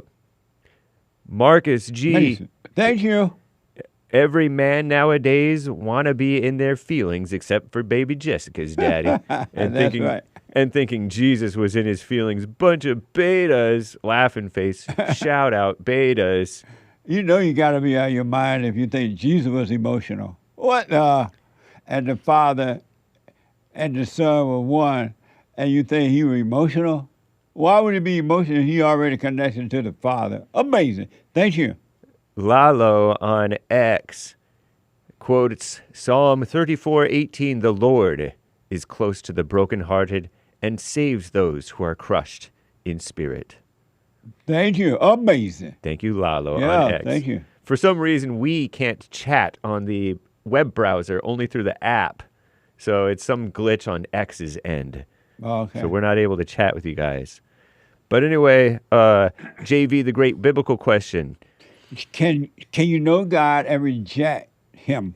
Yes, you can know God and still reject him. Satan knew God better than any of us and still rejected him, according to JV the Great. Thank you very much. I appreciate it. I'll put my 2 cents in on Sunday. Jamie, biblical question. Can you know God and reject him? According to Christian teaching, knowing God involves a personal relationship with him through Jesus Christ, and rejecting him means rejecting that relationship. DuckDuckGo. DuckDuckGo is like a search browser. It's kind of like Googling it. Oh, amazing. I'm shaking my head in judgment of Jamie. But thank you. And, Thank you, Jamie. And Jamie quotes this old 80s, early 90s song. I'm too something for my shirt. So something, it hurts. But he didn't type out something. I put something to clean it up for my sake. I don't know if, pardon me for butchering your super chat. Thank you, Jamie. Jamie, right? Yeah, Jamie. Thank you, Jamie. Amazing. JV, the great continuation of the biblical answer. And the Israelites rejected God, and they had firsthand knowledge and experiences with him, including walking with God's prophets. They still rejected God numerous times, per JV the Great. Amazing. Thank you, JV. I'll put my 2 cents in on Sunday. Amazing. I'm tempted to argue with JV on It Is Bible Thumper Thursday. Can I argue with him before I read the last Super Chats? Yeah. Well, the Bible says anyone who does not love does not know God, nor has he ever seen God. It's in the Bible. It's in the Word. It's a fact. Everybody in the Word, except maybe Jessica's daddy. Yeah. Amazing. Thank you. But nice. But what? But he did mention that they had the opportunity to know him, for sure. Right. And biblical question answer, no, you cannot know the Father and reject him. Once you know you are loved, real love cannot be rejected. Adam didn't know, quote unquote, the Father, because if he did, he wouldn't have needed love from a counterfeit source, a woman, Jesus knew the Father, which was why he needed no man or woman. He was full of the Father's all-consuming love, says and heat. Amazing. Thank you, and heat. I put my 2 cents in Sunday. And thank you, guys. I do believe that is all for now. Amazing. Thank you all. Shout out to the members and the supporters, the monthly subscribers. Thank you all. Shout out members and supporters. Thank you. Yeah, nice. Amazing. There's this pastor that's, I guess he had a fight with somebody. Watch this from WAFB and the Advocate. Pastor Terry Spell, the leader of Life Tabernacle Church in Central. Is facing a felony charge for allegedly beating up his neighbor, 20-year-old son. Watch this from WAFB.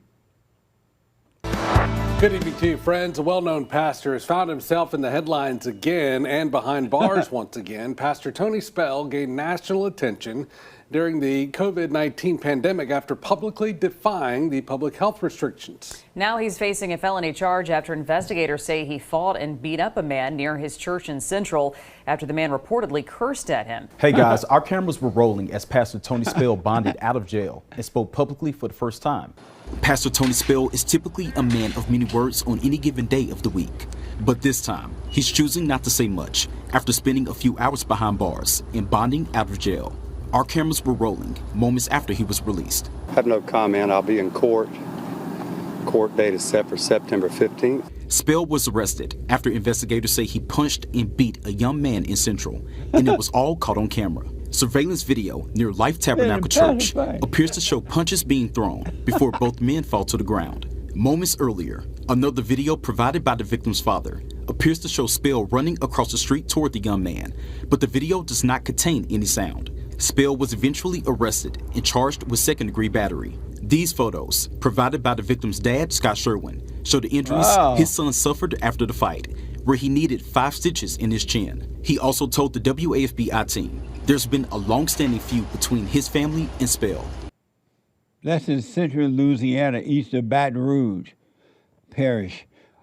I bet that boy will be cussing at another pastor. What if it's true? According to the arresting document, the alleged victim told investigation he shouted a profanity at Spell before the fight started. What's this?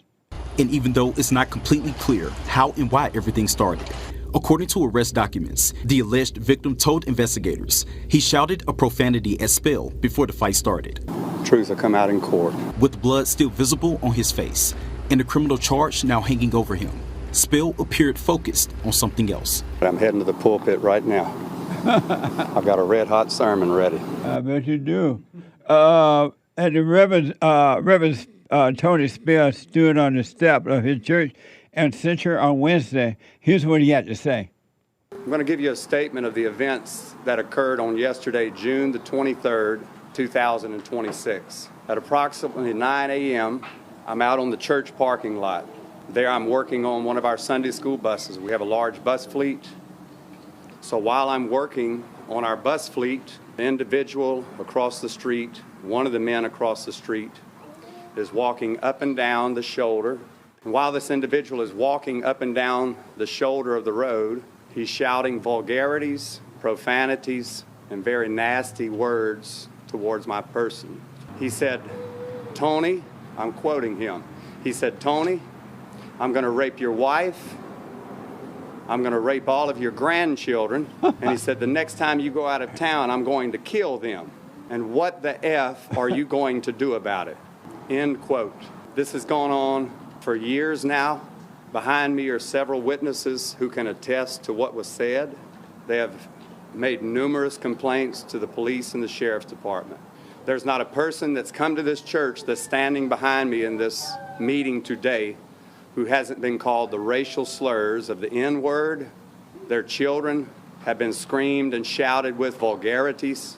As a shepherd, I have not allowed the sheep to attack the wolves for what was said to them. Amazing. He doesn't look like a preacher without his suit. When he didn't have the suit on, regular clothes, he looked like a normal person. He put the suit on, now he look like a preacher. So he let this guy, based on this, he let this guy get to him that he went out and fought with him. A little skinny white boy. What the? And why? What'd you say about the N-word? White people being called the N-word because it looked like a bunch of white people behind him. Shout out. I thought white people couldn't use the N-word. They can when it's against fellow white people, and they can do it when they can get away with it. Amazing. Well, man, preacher, don't fight with the person unless you're defending your physical body about to hurt you. What the? Amazing. Bye, y'all. Stay with it, stay with it, stay with it. And don't forget to support us financially. Make a donation, all right? And the Hate Report is coming now. And then the American Anchor Baby. And check out Billy on Puncher TV with Bill. It was amazing yesterday. Puncher TV. And don't use the N-word. Not even nigga rah-rah. Amazing. Take care, folks.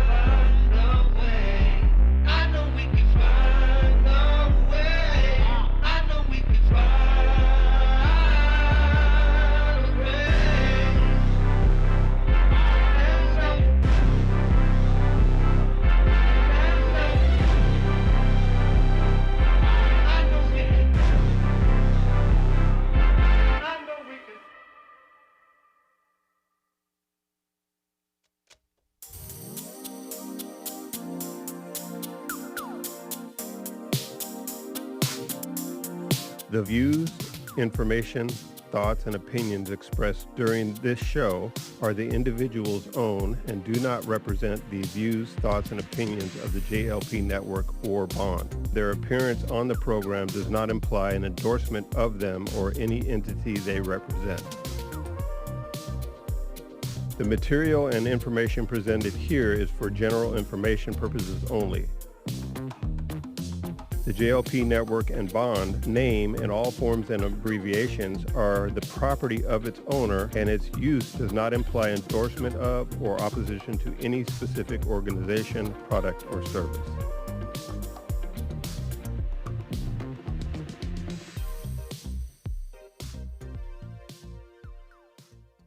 I have books that are amazing. I highly recommend you get them. 7 Guaranteed Steps to Spiritual, Family, and Financial Success Guide. Even if you're not starting a business, but you have a job, or you're on welfare, it can help you if you do. Be doers of the word, all right? From rage to responsibility. From rage. That's what I write about in the first chapter, especially how I overcame. Scam. How the black leadership exploits black Americans. They are using them, and blacks are too willing to be used. And then my last book, The Antidote, Healing America from the Poison of Hate, Blame, and Victimhood. They are all amazing books, and they are helpful.